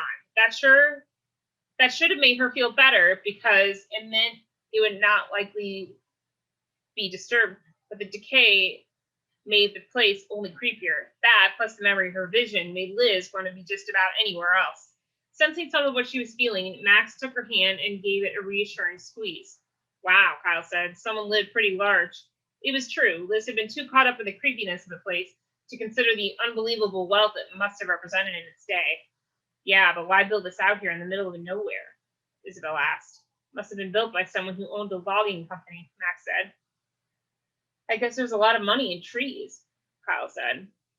What this place must have been like when it was full of people, Isabel said, looking outside with interest. I think it was probably still spooky, Liz said. Seriously, what is up with Dracula's castle? Kyle said. I think somebody saw too many horror movies, and I think I saw this one, Michael added. It's the one where it's the old groundskeeper in a mask and Shaggy and Scooby. Just stop, Maria said. This isn't a joke, you know. The special unit is still out there looking for us, and God knows what's in there. She took a deep breath and glared at Michael. Besides, she continued, everyone knows that the first one to go is the guy who makes bad jokes and tries to get everyone scared. Maybe, Michael replied, and everyone knows that the next to go is the nasty girl who yells all the time. Maria was silent after that, but she continued to glare at Michael. We should park in the garage and wait it out in the house. In the morning, Kyle can take a look at the van and we'll get out of here, Max said. He pulled up to one of the 4 triple-sized garage doors and jumped out again to open it. When they pulled in, the van's headlights lit up the carnivorous interior of the garage. It really was huge, except for some boxes and what looked like various tools, tires, and other things Liz couldn't identify along the back wall. Max quickly pulled the van around so that it was pointing towards the door. Liz knew he was doing it in case they had to get away in a hurry. Come on, let's get you guys inside. Liz said. Max was soaked and so were Michael and Kyle. Liz opened her door and hopped out. It felt good to stretch her legs. Checking her watch, she saw that it was almost midnight. As if this wasn't creepy enough, she thought, as they headed down a covered path that led from the garage to the rear of the house. Chapter 6. Michael made sure that he and Max were in front of the others. He half expected Maria to complain on principle, but she kept quiet. She must be scared, Michael thought. You know, we can handle anything that might be in there that shows up. They can't be tougher than the aliens in Stonewall, he said. Okay, your powers work on humans and aliens, but what if they don't work on ghosts? She said petulantly. Max and I have a plan for that, Michael replied. Yeah, she said. Sure, we're going to scream like women and run away, he said. That earned Michael a sudden whack to the shoulder from Maria, but he could see a momentary smile on her lips. Well, if he accomplished nothing else tonight, he had made her smile for 1 second. The covered walk ended in front of a large wooden door that looked like some sort of servant's entrance. Michael put his hand on the knob. Why do you go first? Max said. I took a vote, Michael replied, and pushed on the door. He wasn't surprised when it was locked. Max gestured to the deadbolt lock and said, You want me to get that? Michael thought about it and said, Then we'll go in together. Max shrugged and took a position next to Michael. Then he put his hand over the lock. There was a click inside, and Michael turned the doorknob and pushed. The door opened easily at first, but came to a stop about 6 inches in. Michael pushed and felt a springy resistance back there. Max tried to look through the opening, but it was way too dark to see anything inside.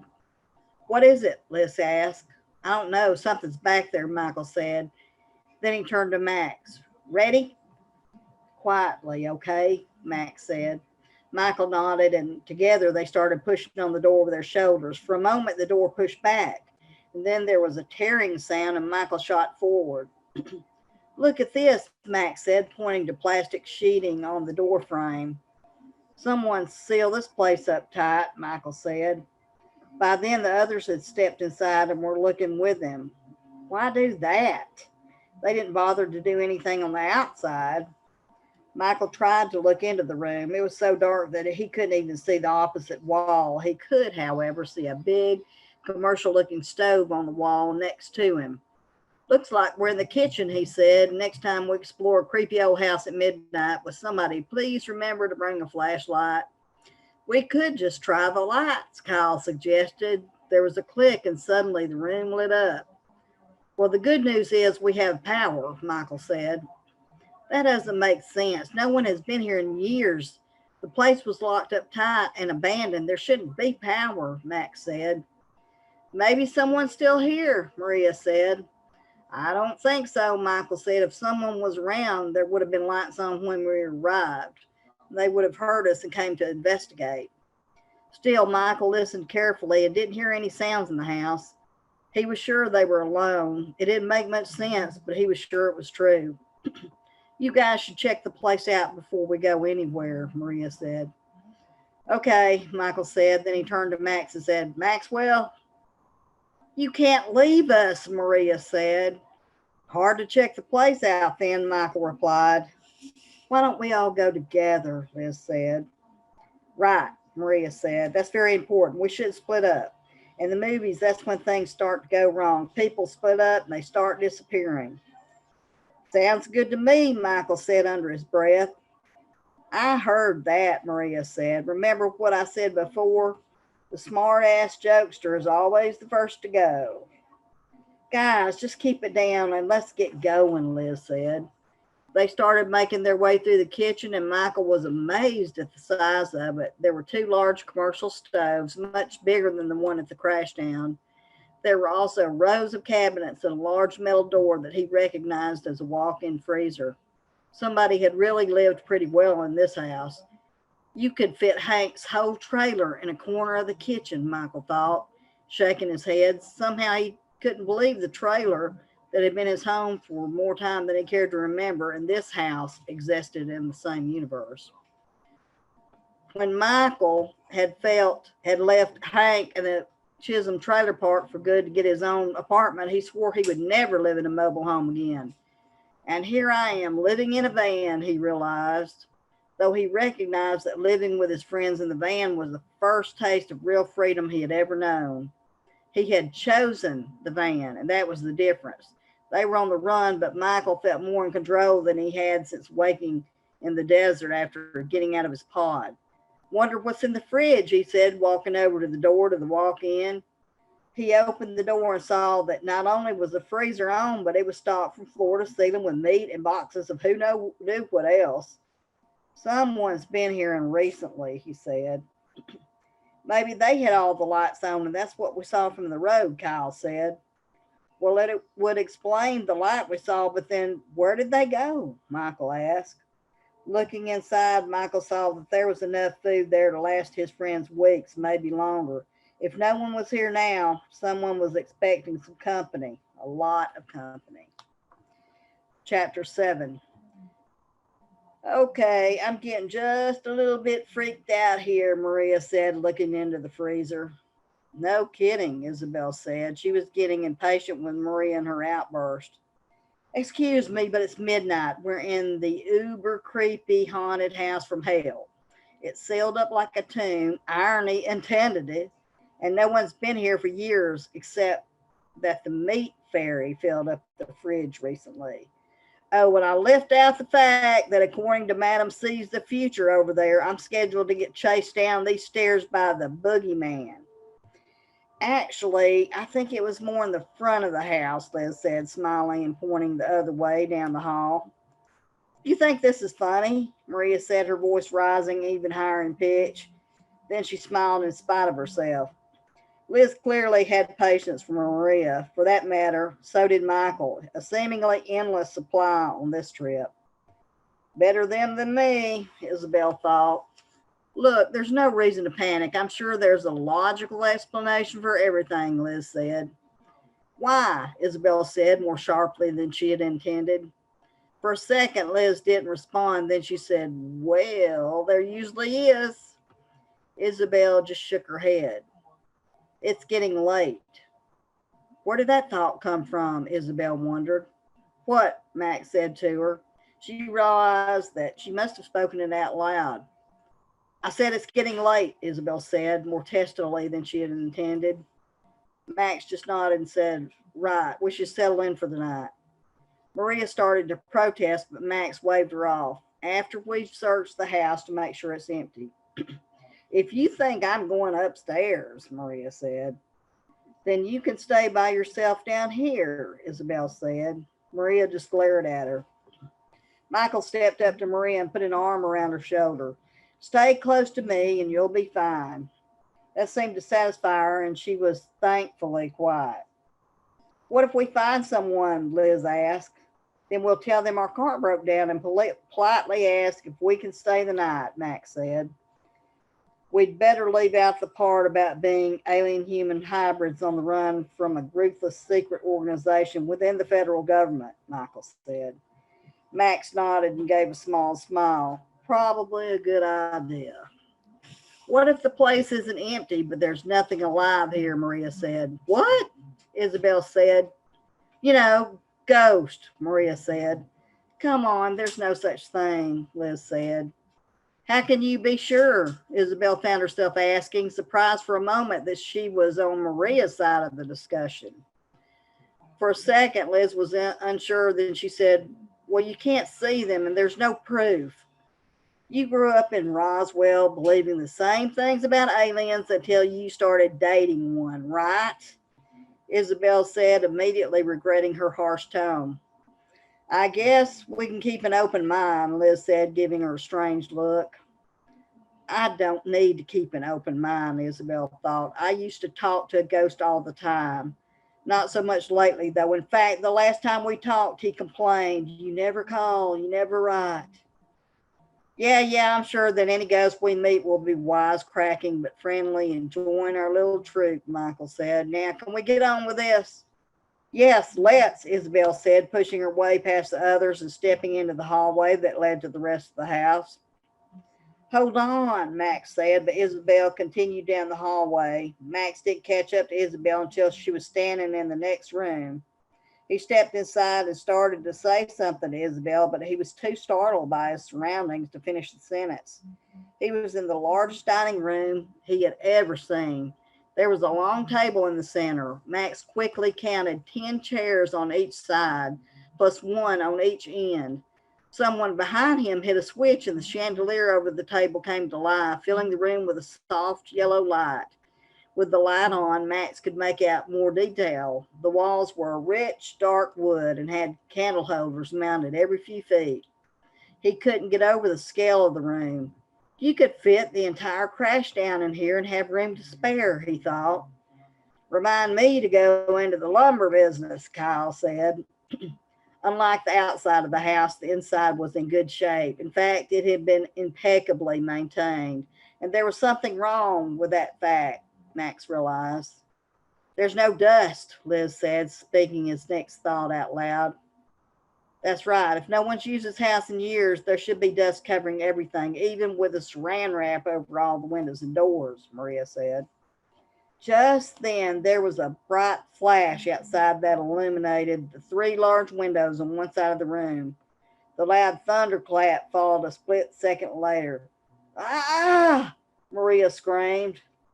Oh, please, Isabel said. Max saw that Isabel had been annoyed with Maria ever since they'd arrived at the house. The girls had never been great friends, but they'd reached some sort of detente shortly after Maria had learned their secret. Now Isabel seemed to have a very short fuse with Maria. True, Isabel had not been herself since they left Roswell and she left Jesse, but she had mostly been quiet and withdrawn. This was something else. Maybe this is a good sign, Max thought. Maybe she's coming back to herself. It was possible, Max knew, but he couldn't shake the feeling that something else, something new was bothering her. He made a mental note to ask her about it when and if they were ever alone. Even then, he doubted it would work. Isabel rarely opened up to him anymore. Liz calmed Maria down with a hand on her shoulder. Max noted that their plastic covering the windows made the outside world look distorted, as if he were looking at it through a fog. It gave him a claustrophobic feeling, even though he was standing in such a large room. It also made it more difficult to see what was happening outside. Well, he hoped they would leave early enough that that wouldn't be much of an issue. With any luck, they would be gone long before anyone showed up. Maria, it's okay. There's nothing to worry about, Liz said. Really? Maria challenged. Then what yourself? Where'd it all go? Yes, because no human being could have dusted a place like this, Michael said. Look outside, Maria said defiantly. No one's been here in years. Max saw that it was time to put a stop to all this. He raised his hands to shush them both. Look, clearly someone has been here. They turned on the power, cleaned the place up, and left some food. That's it. No one's here now but us. We'll search to confirm that, he added, before Maria could protest. The important thing is to stay calm and not be at one another's throats, he said, giving both Maria and Isabel serious looks. Nice to see you taking charge, Max. But as you've said yourself, you are not the leader here, Isabel said. Then before he could respond, she turned and started heading for the next room. It was a library and sitting room. Books lined the walls almost to the 20-foot ceiling. There were also antique sofas and chairs, as well as low tables. The furniture was clearly old, but all in good condition. The bookshelves were intricately carved dark wood. In the center of one wall was also a large fireplace that was big enough for four of them to stand up inside of it. Liz immediately started scanning the books on the shelves. Even Isabel and Michael were doing it. I wouldn't mind staying here for a few days, Liz said. Exploring would be fun. And you haven't seen the mad scientist lab in the basement yet, Michael said with a grin. Maria was shaking her head. It's like I'm taking crazy pills. Have any of you been paying attention? Come on, Max said. He wouldn't have minded staying here for a while, but it wouldn't be a bad idea to make sure the rest of the house was clear. He was sure Maria was just nervous, but a quick search might relax her. Next, they found an office with a giant desk and some more bookcases. Look at this, Liz said, pointing to a plaque on the wall. Max walked over and saw that it was a newspaper article mounted on a piece of hardwood. The piece was from the front of the Washington State Times. The headline read, Benton Lumber celebrates 30 years. It was dated November 3rd, 1937. From his position by the desk, Kyle said, I found some newspapers. Max went over to where Kyle had laid out half a dozen yellowed copies of the Washington State Times. Several of them carried front page stories about Benton Lumber.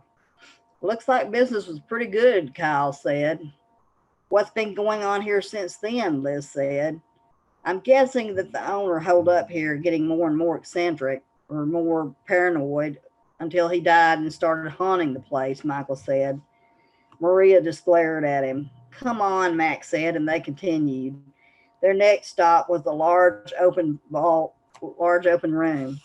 It's a ballroom, Liz said.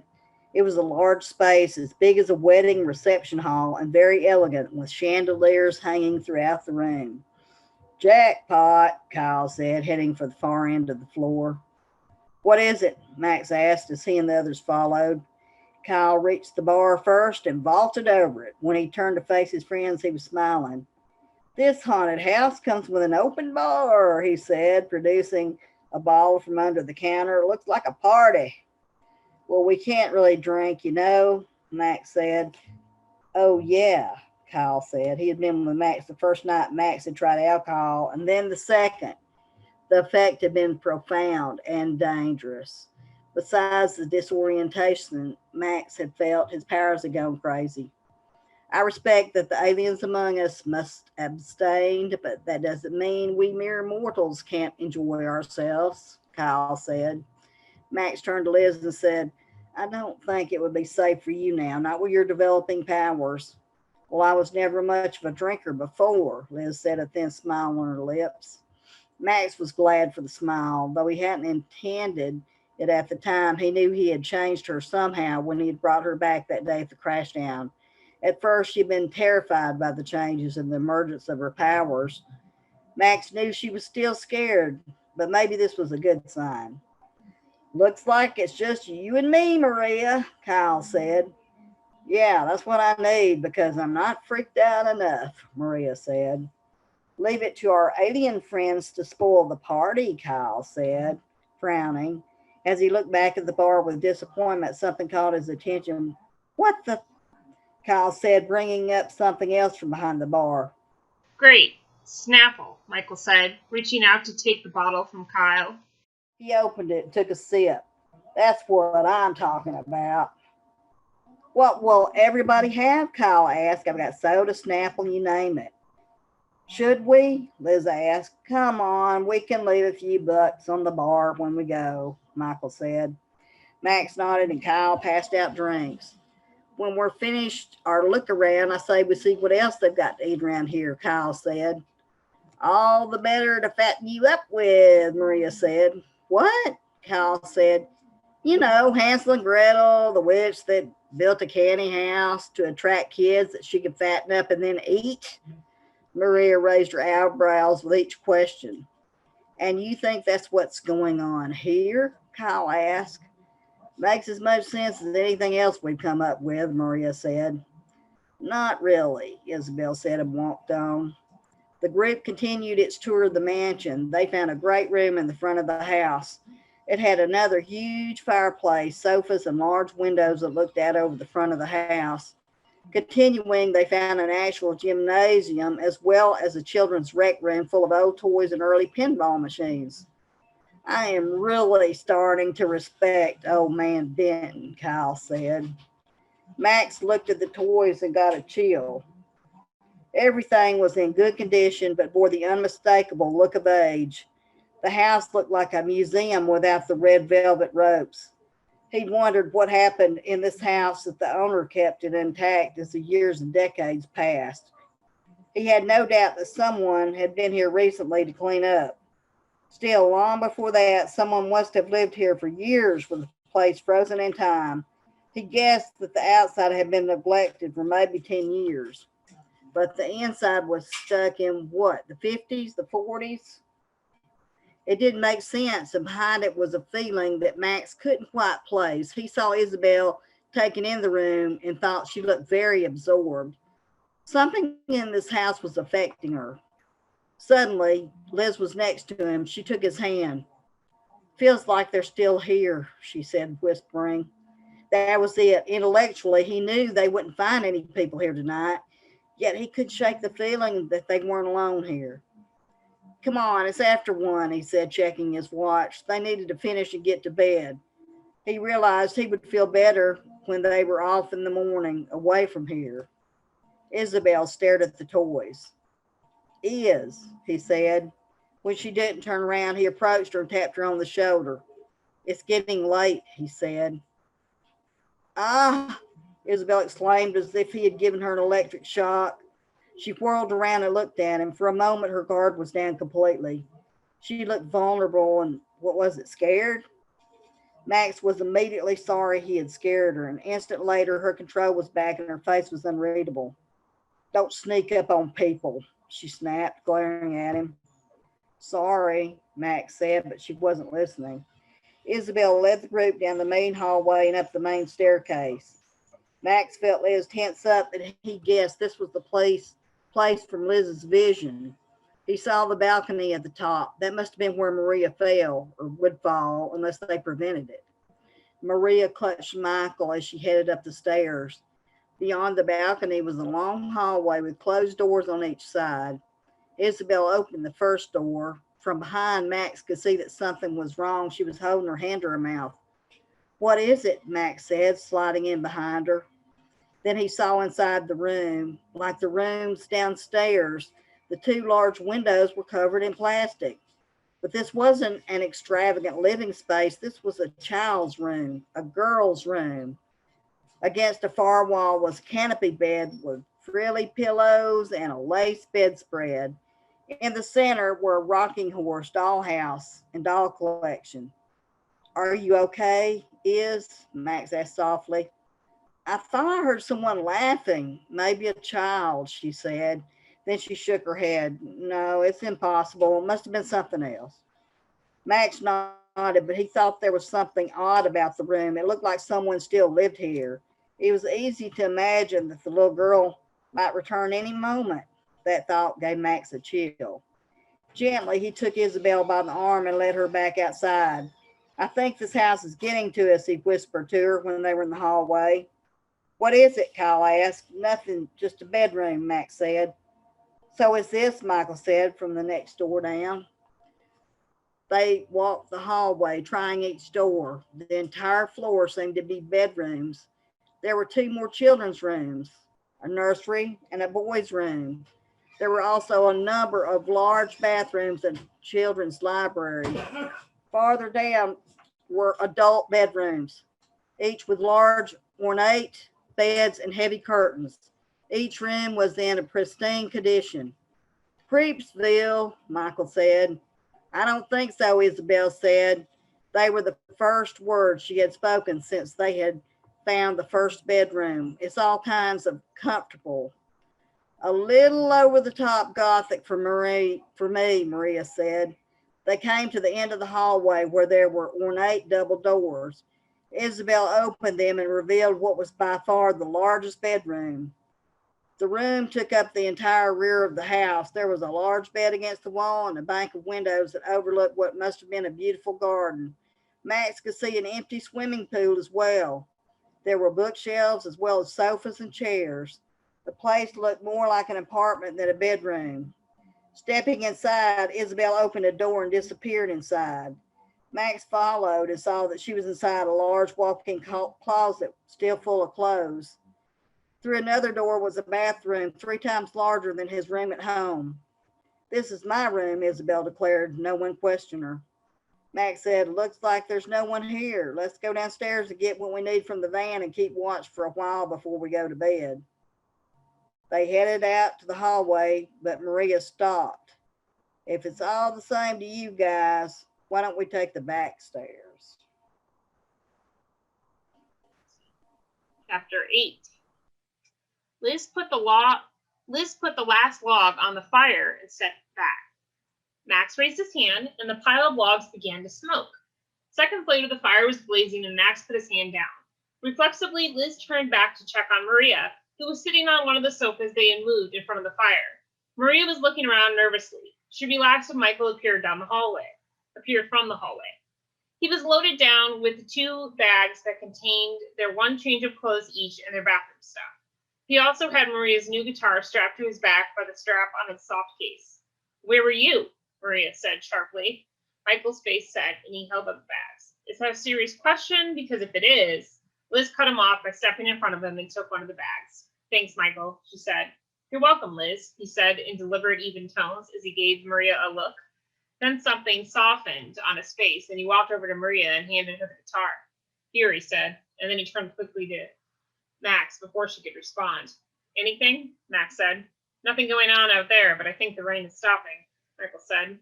Liz realized it had been a while since she had heard any thunder. That was good. It would be hard enough to sleep without the periodic loud noise. She took her place on the sofa next to Max. They had moved 3 sofas from the large room into a semicircle and dragged a big oriental rug in front of the fire. The result was surprisingly cozy. Liz hadn't realized how tired she was until she sat down. The adrenaline of the chase and encounter with the special unit and the strangeness of this house had kept her alert. Now she was feeling the effects of their long day. She was about to lean into Max when he started speaking. "There's something we should talk about before we go to bed. We haven't had a chance to, but I don't think we can wait anymore," Max said. "The special unit," Kyle said. Max nodded. "They found us. Even if we've lost them temporarily, they'll be able to track us again." "How do you think they did it?" Liz asked. "Did anyone call home or write a letter or anything?" Max asked the group. "Of course not," Maria said. "We had an agreement." "Yes, and I'm asking if anyone broke it," Max said. Each one of them shook their heads. "That's too bad," Michael said.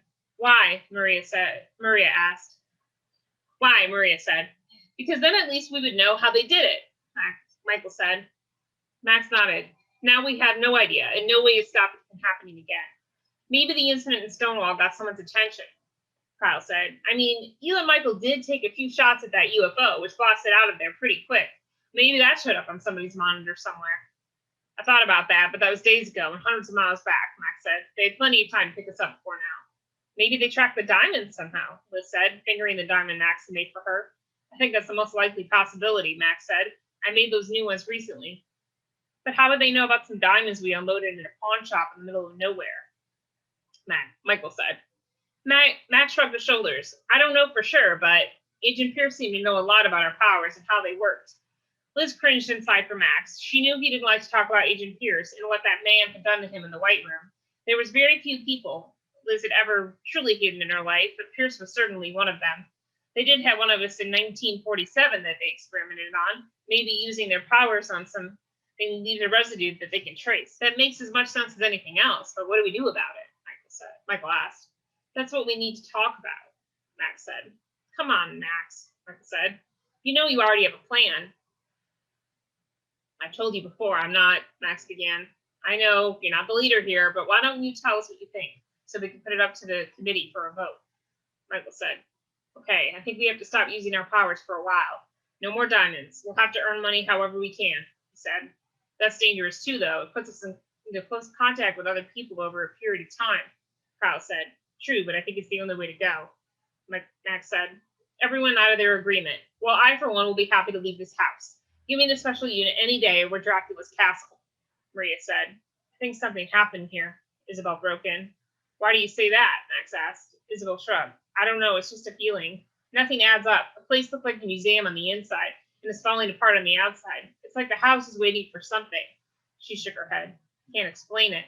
Liz thought about it for a moment. She had also gotten a strange feeling from the house, but for her it was more of a sense of being watched.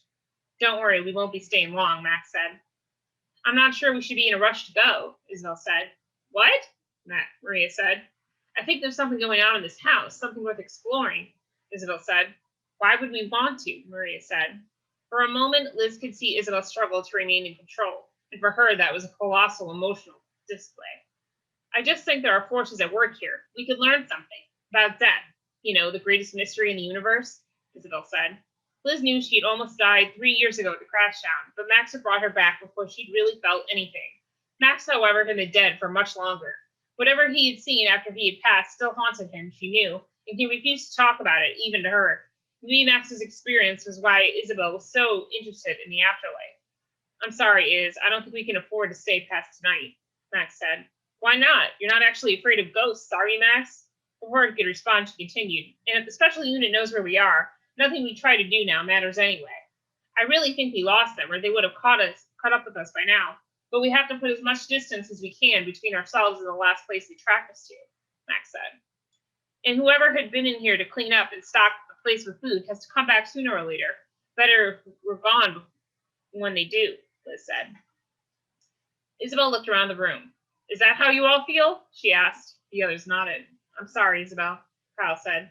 She stood up quickly. I'm going to bed, she said. Then she rubbed her arms and said, It's freezing in here. She was right, Liz realized. They were sitting in front of the warm fire and it was still chilly.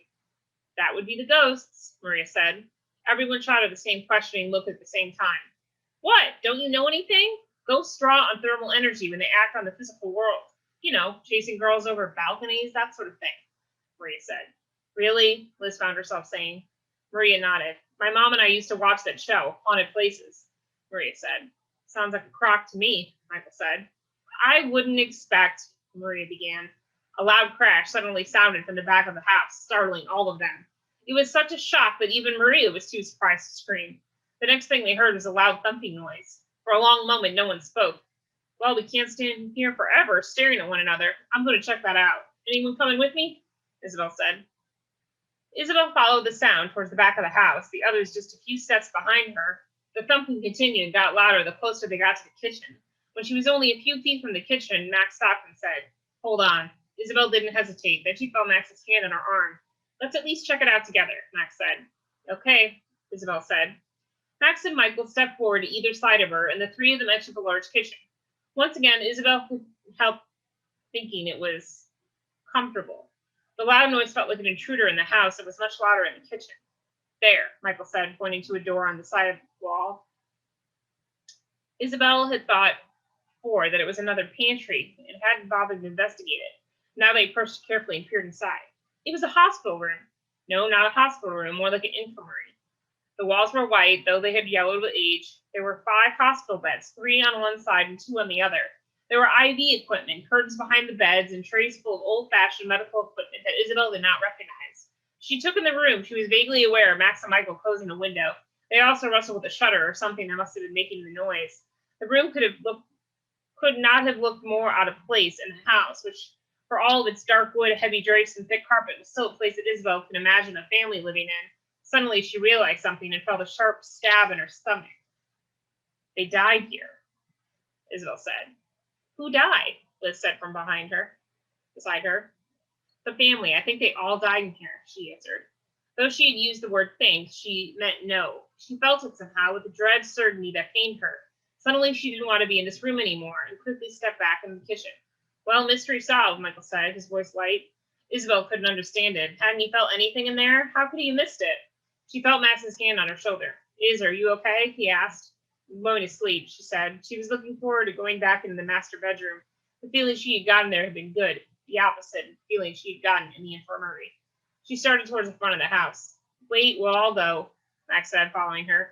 When they reached the fireplace, Isabel found herself putting more logs on the fire. Isabel, what are you doing? Max asked. We're going to sleep. Oh, just a habit, she said. Max gave her a strange look. Of course, it couldn't have been a habit.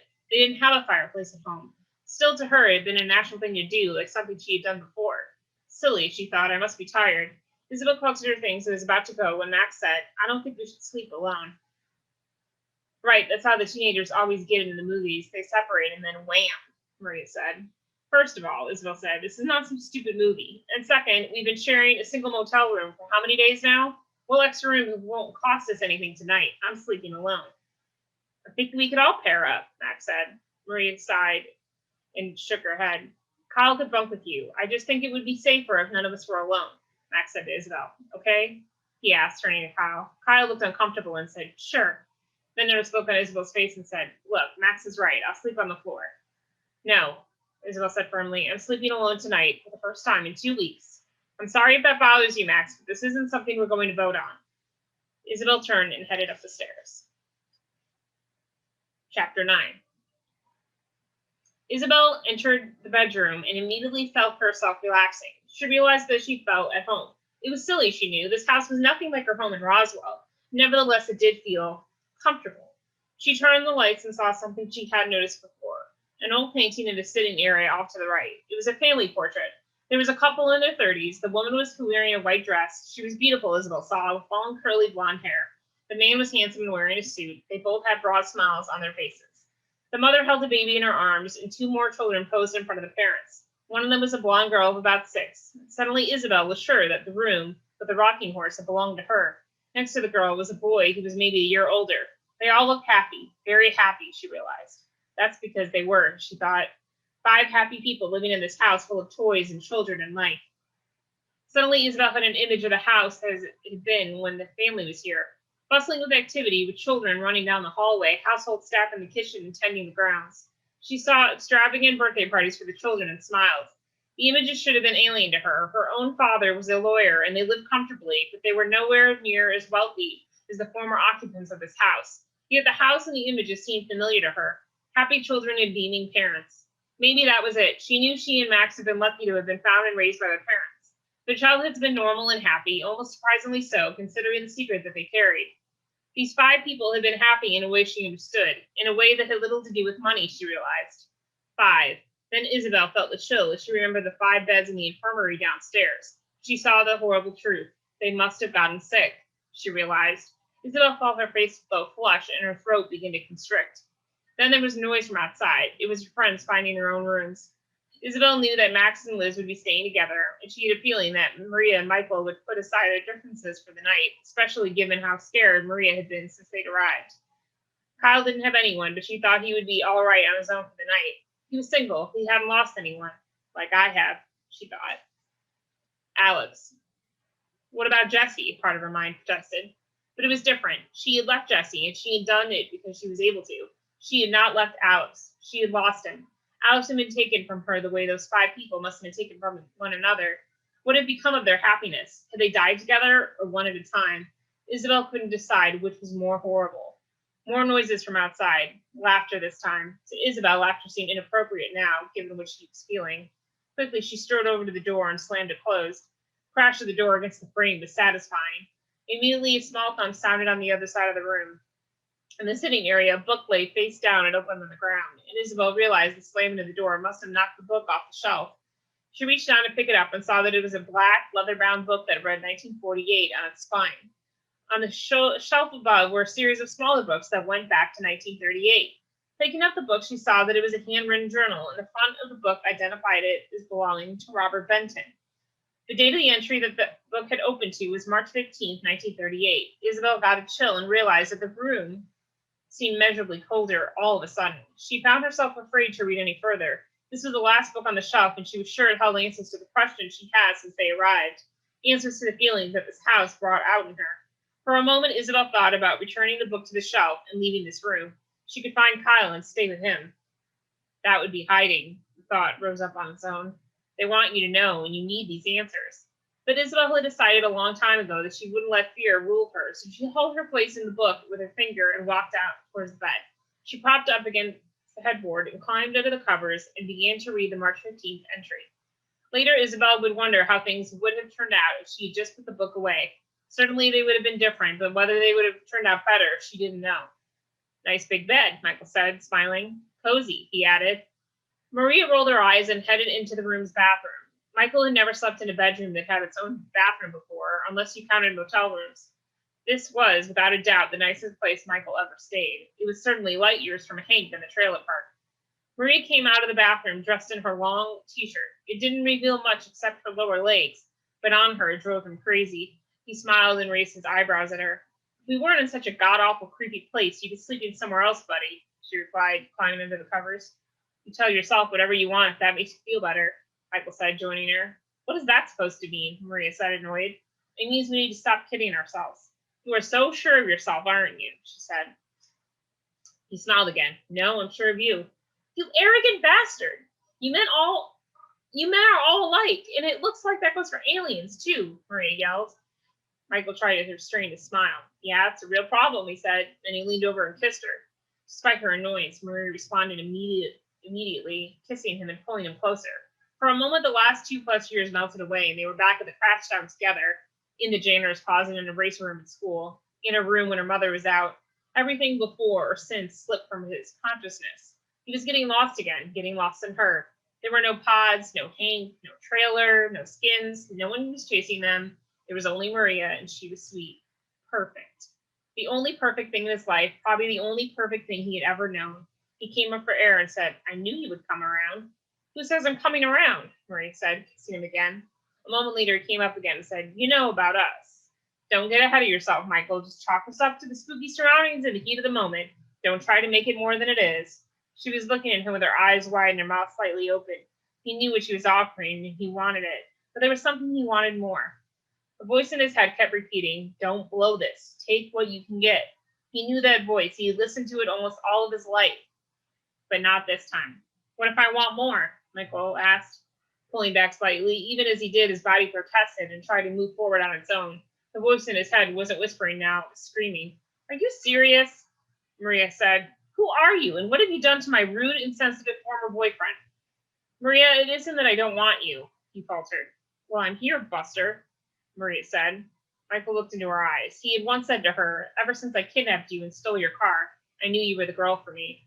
Then he tried to do what he thought he'd always been ready to do, leave on his own with just clothes on his back. But she had called him back, and it had probably saved them all. She had certainly saved him, something inside of him that was much more important than just his life. One night isn't enough, Maria. I want it all. The voice in his head was screaming and pounding on the floor now, but it was out there. The rest was up to her. Disbelief flashed across her face. Hang on here a minute, she said. Are you saying that nothing is going to happen here tonight unless I'm ready for a relationship? Yes, he said. You're bluffing, she challenged. Good night, Maria, said as he turned his back to her and put his head on the pillow. He could feel the stunned silence emanating from her side of the bed. There was a similar stunned silence coming from the voice in his head. This can't be my life, Maria whispered. Michael turned back to face her. Look, Maria, I've been running my whole life. I've always been ready to pack up and go, ready to leave it all behind to protect myself. I thought I had finally done it on graduation day, but something called me back. That something was you. Now that we're on the run, I realize there are things I can't live without, people I can't live without. He paused and took a deep breath. I finally know what I want, what I've always been looking for. I want you, Maria. She listened to him in silence, her face blank. When he finished, she seemed to be collecting herself. Then she spoke. When she talked, her voice was tight. Well, call the media. Michael Guerin has figured out what he wants. It's a miracle, Maria said. Michael was flummoxed. His stomach had been in knots during his speech. Now he wasn't sure how to react. Look, I don't know if you think this is coming too late or that what I'm doing is wrong, but I know that I want you and I'll do whatever I have to make us happen again, he said. What about what I want? Maria asked. I thought we wanted each other, Michael said. What if I don't want you? Maria said, raising her voice. For a second, the old feelings came back to him with incredible swiftness. Of course she didn't want him. Why would she? He didn't deserve her. He didn't belong with her. He belonged with a drunken SOB named Hank in a tin box at the trailer park. As Maria continued to yell at him, Michael felt the blood rush to his cheeks and his throat get tight. It isn't always about you, you know, she was saying. He put up his hands and shouted back. Enough, he said. Michael couldn't wait any longer. He had to know. He had been patient while they were on the road. Maria had a lot to deal with. They all did. He was content to give her the time that she seemed to need. But this wasn't about time. This was about something else, something more basic and much more important. Unconsciously, Michael felt himself pulling back from her, retreating to the edge of the bed. He stopped himself by force of will. She was looking at him expectantly, waiting for him to say something. He hesitated, drawing out the moment because he was afraid of what was going to happen next. All right, Maria, what do you want? Do you want what I want? Do you want me? She turned away. Michael, everything is so complicated. Reaching out, he pulled on her shoulder so she was forced to face him. No, it isn't. I used to tell myself that it was complicated, but you and I have never been complicated. He made himself continue before hesitating. So, Maria, tell me, do you want me? She looked stricken for a moment, and he knew that he was giving away too much on his own face. For perhaps the first time in his life, he found that he didn't care.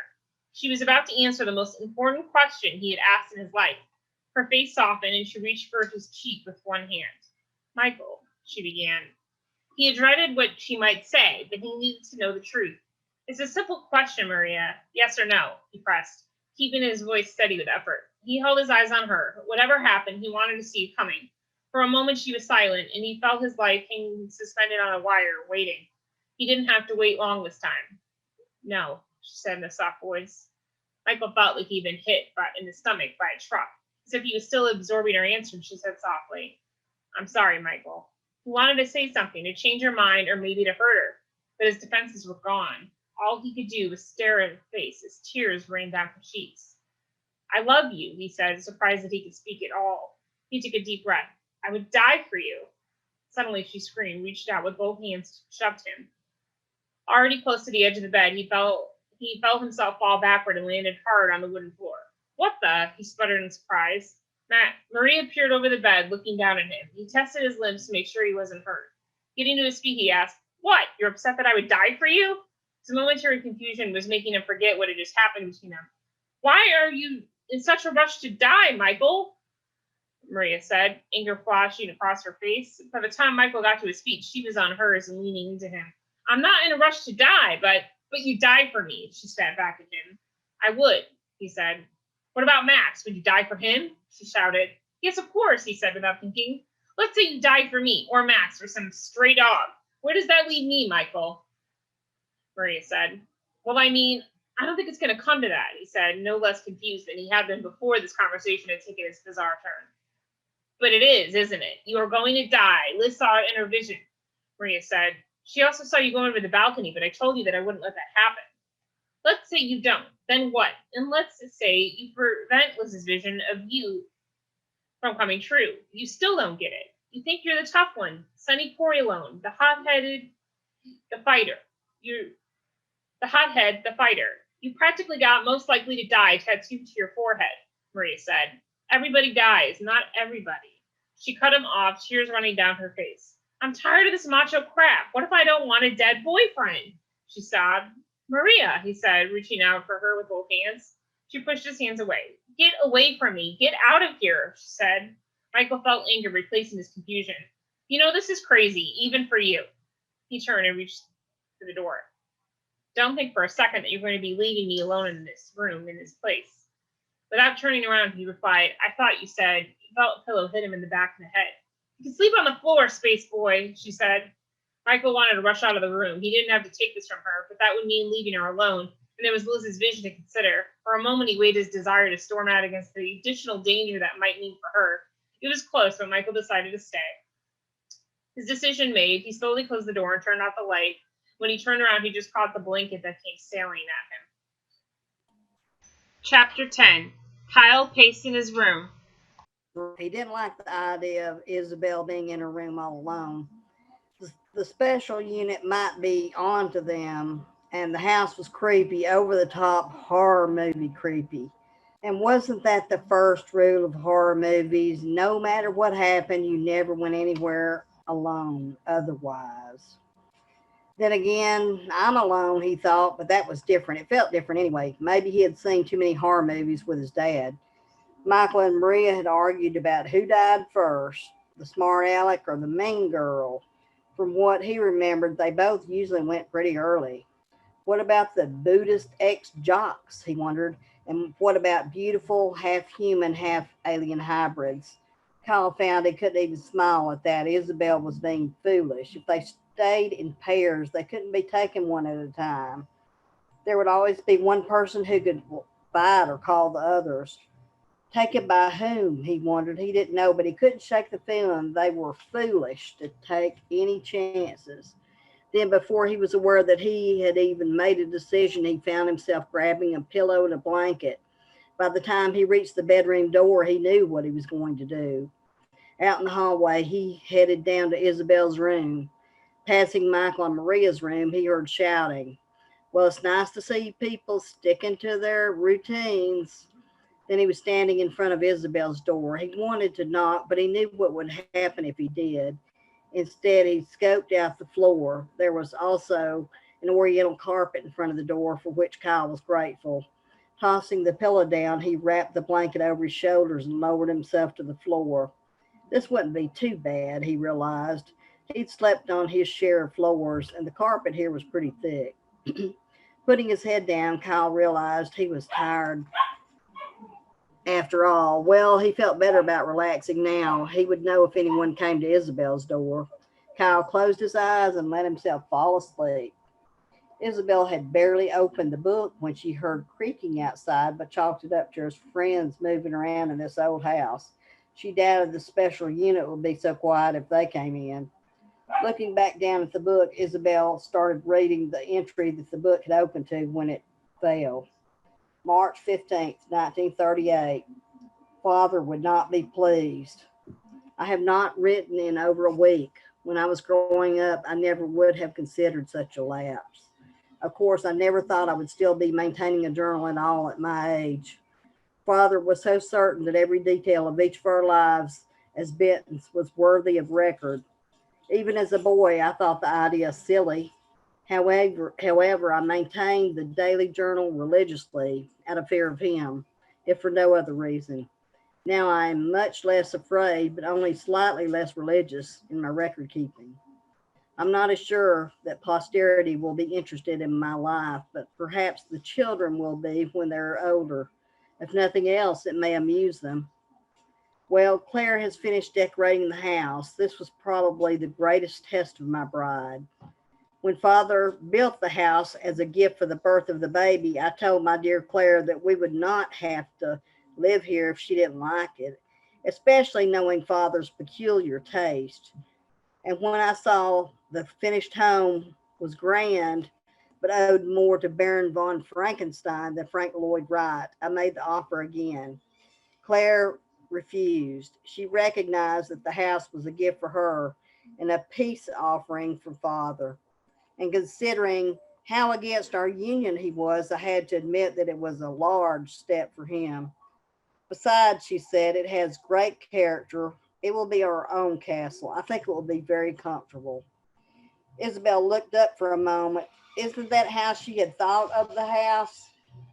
Comfortable. Again, Isabel had the odd feeling that there was someone other than her friends sharing the house with her.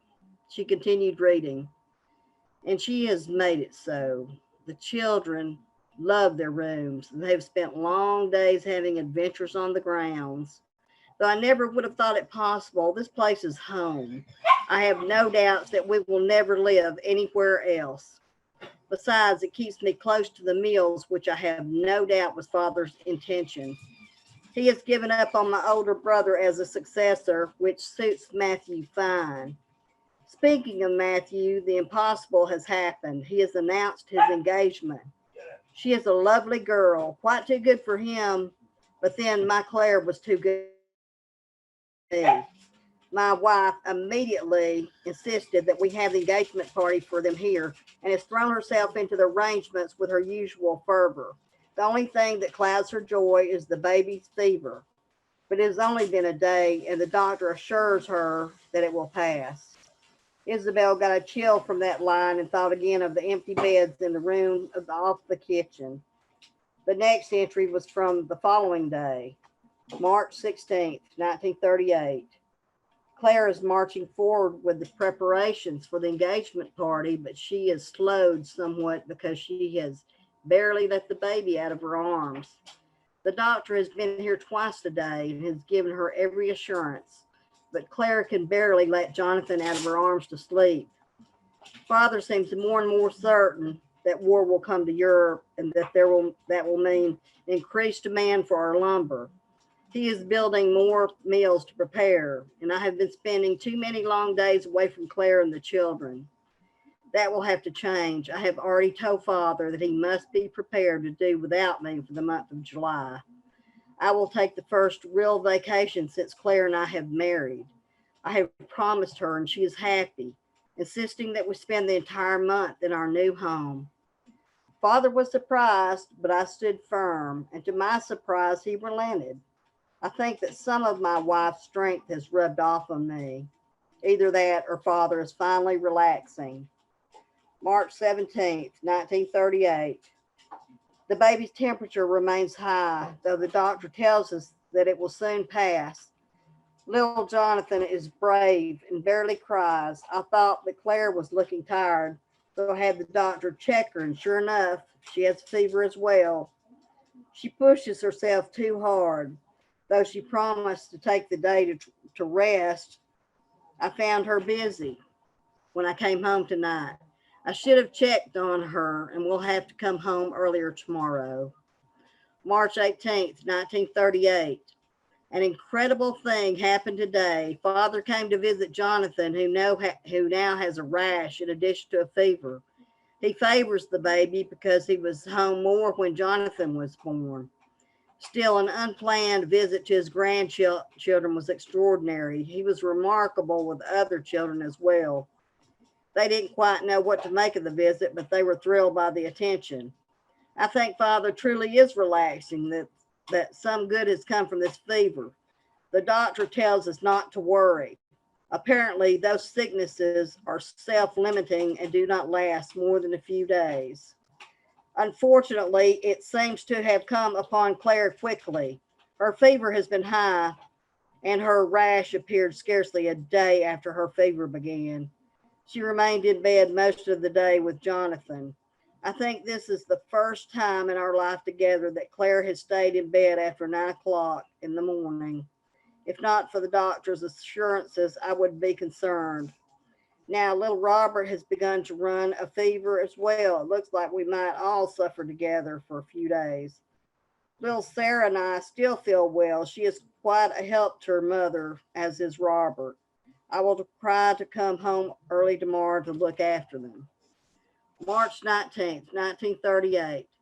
I came home to find the doctor waiting for me. His face was grim, and he took me into his study. He said that Claire and Jonathan had begun to suffer from skin eruptions caused by pox.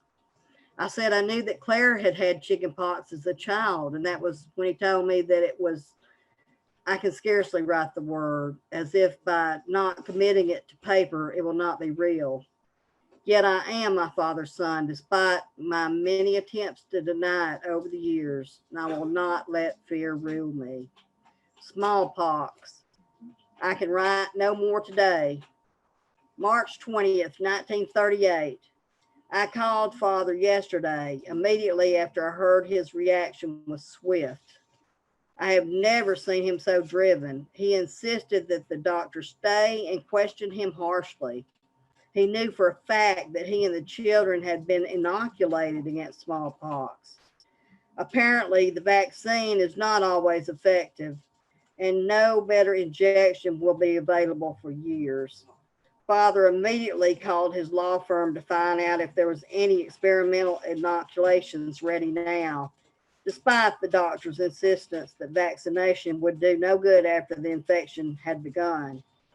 Nevertheless, there's a small army of lawyers now trying to acquire the medicine. Father depends on his lawyers for everything, and if anyone can do it, it is them. Then the doctor told us what to expect. The eruptions will continue, leading to permanent scars. A small percentage of the sufferers die, and a larger percentage are blinded. I listened to those words, but I could not connect them to my Claire and my children. Father was furious when he heard that there was no treatment except for good nursing care. Then he exploded into activity and summoned workmen who immediately began to take apart the sunroom off the kitchen to make an infirmary for us. By morning, there was an alien looking hospital in our home with 5 beds, one for Claire and each of the children, and one for me to lie down in while I was with them. I'm haunted by the empty bed, my bed in the infirmary. It does not seem right that my family suffer while I am well. The doctor says that the strain that infects them is strong and fast moving. Because of my close contact with Claire and the children, he says there's a strong chance that I will be infected. Father, of course, is immune because of his own bout with the disease as a child. We also have 2 nurses who are welcome because the servants do not want to enter the infirmary. Claire and I stayed up the night. keeping baby Jonathan close to us. I tried to distract her by talking of our summer plans, but she had an aunt who died of the pox and knows what to expect. In the morning, we moved Claire and the children into the infirmary. Sarah has a rash now, and eruptions have appeared on Andrew. Claire is frightened, something I've never seen before in her. I curse this disease that has invaded our home. March 21, 1938. Claire and Jonathan are very ill. They are both running very high fevers, and she has little energy for anything other than worry over the children. Because of the high fever, she fears for Jonathan's sight, but she runs the same fever herself. The servants all disappeared together this afternoon. At first, Father was furious and wanted to have the police drag them back, something Father could easily accomplish. I convinced him not to. I doubted they would stay long, and I will not have people working here under armed guard. Father and I have taken to preparing their food and feeding Claire and the children. I am glad for the duties. While we were preparing dinner, I was struck by the incongruity of seeing Father prepare food for anyone. I didn't think he had ever even set foot in the kitchen. Yet he has taken command of this as he takes command of his meals or boardrooms. Perhaps God is keeping me well long enough to see them all back to health. March 21, 1938. Father and I fell asleep in our chairs late last night and woke to find the nurses gone and none more willing to come. It is just as well. I think the nurses' growing nervousness just made Claire and the children more frightened. It has been a long day. All of them are running high fevers, and I wonder how long the fevers can last. Claire will not let Jonathan out of her arms except for very brief periods, even when she is delirious with fever.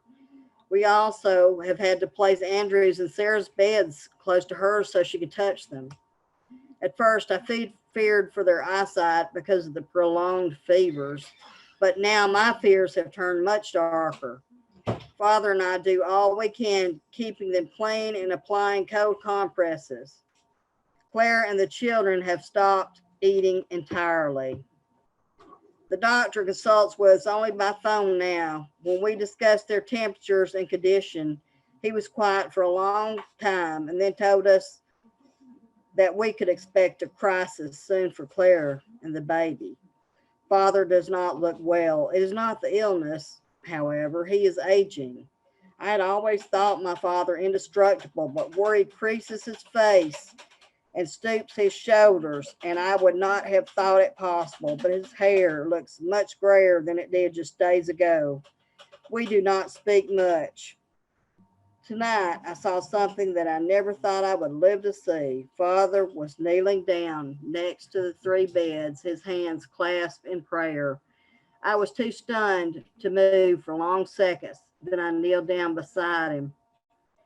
Isabel turned away from the book for a moment. She was afraid of what it would tell her, what the house might be trying to tell her. Though it took her a great effort, she picked up the book and turned the page.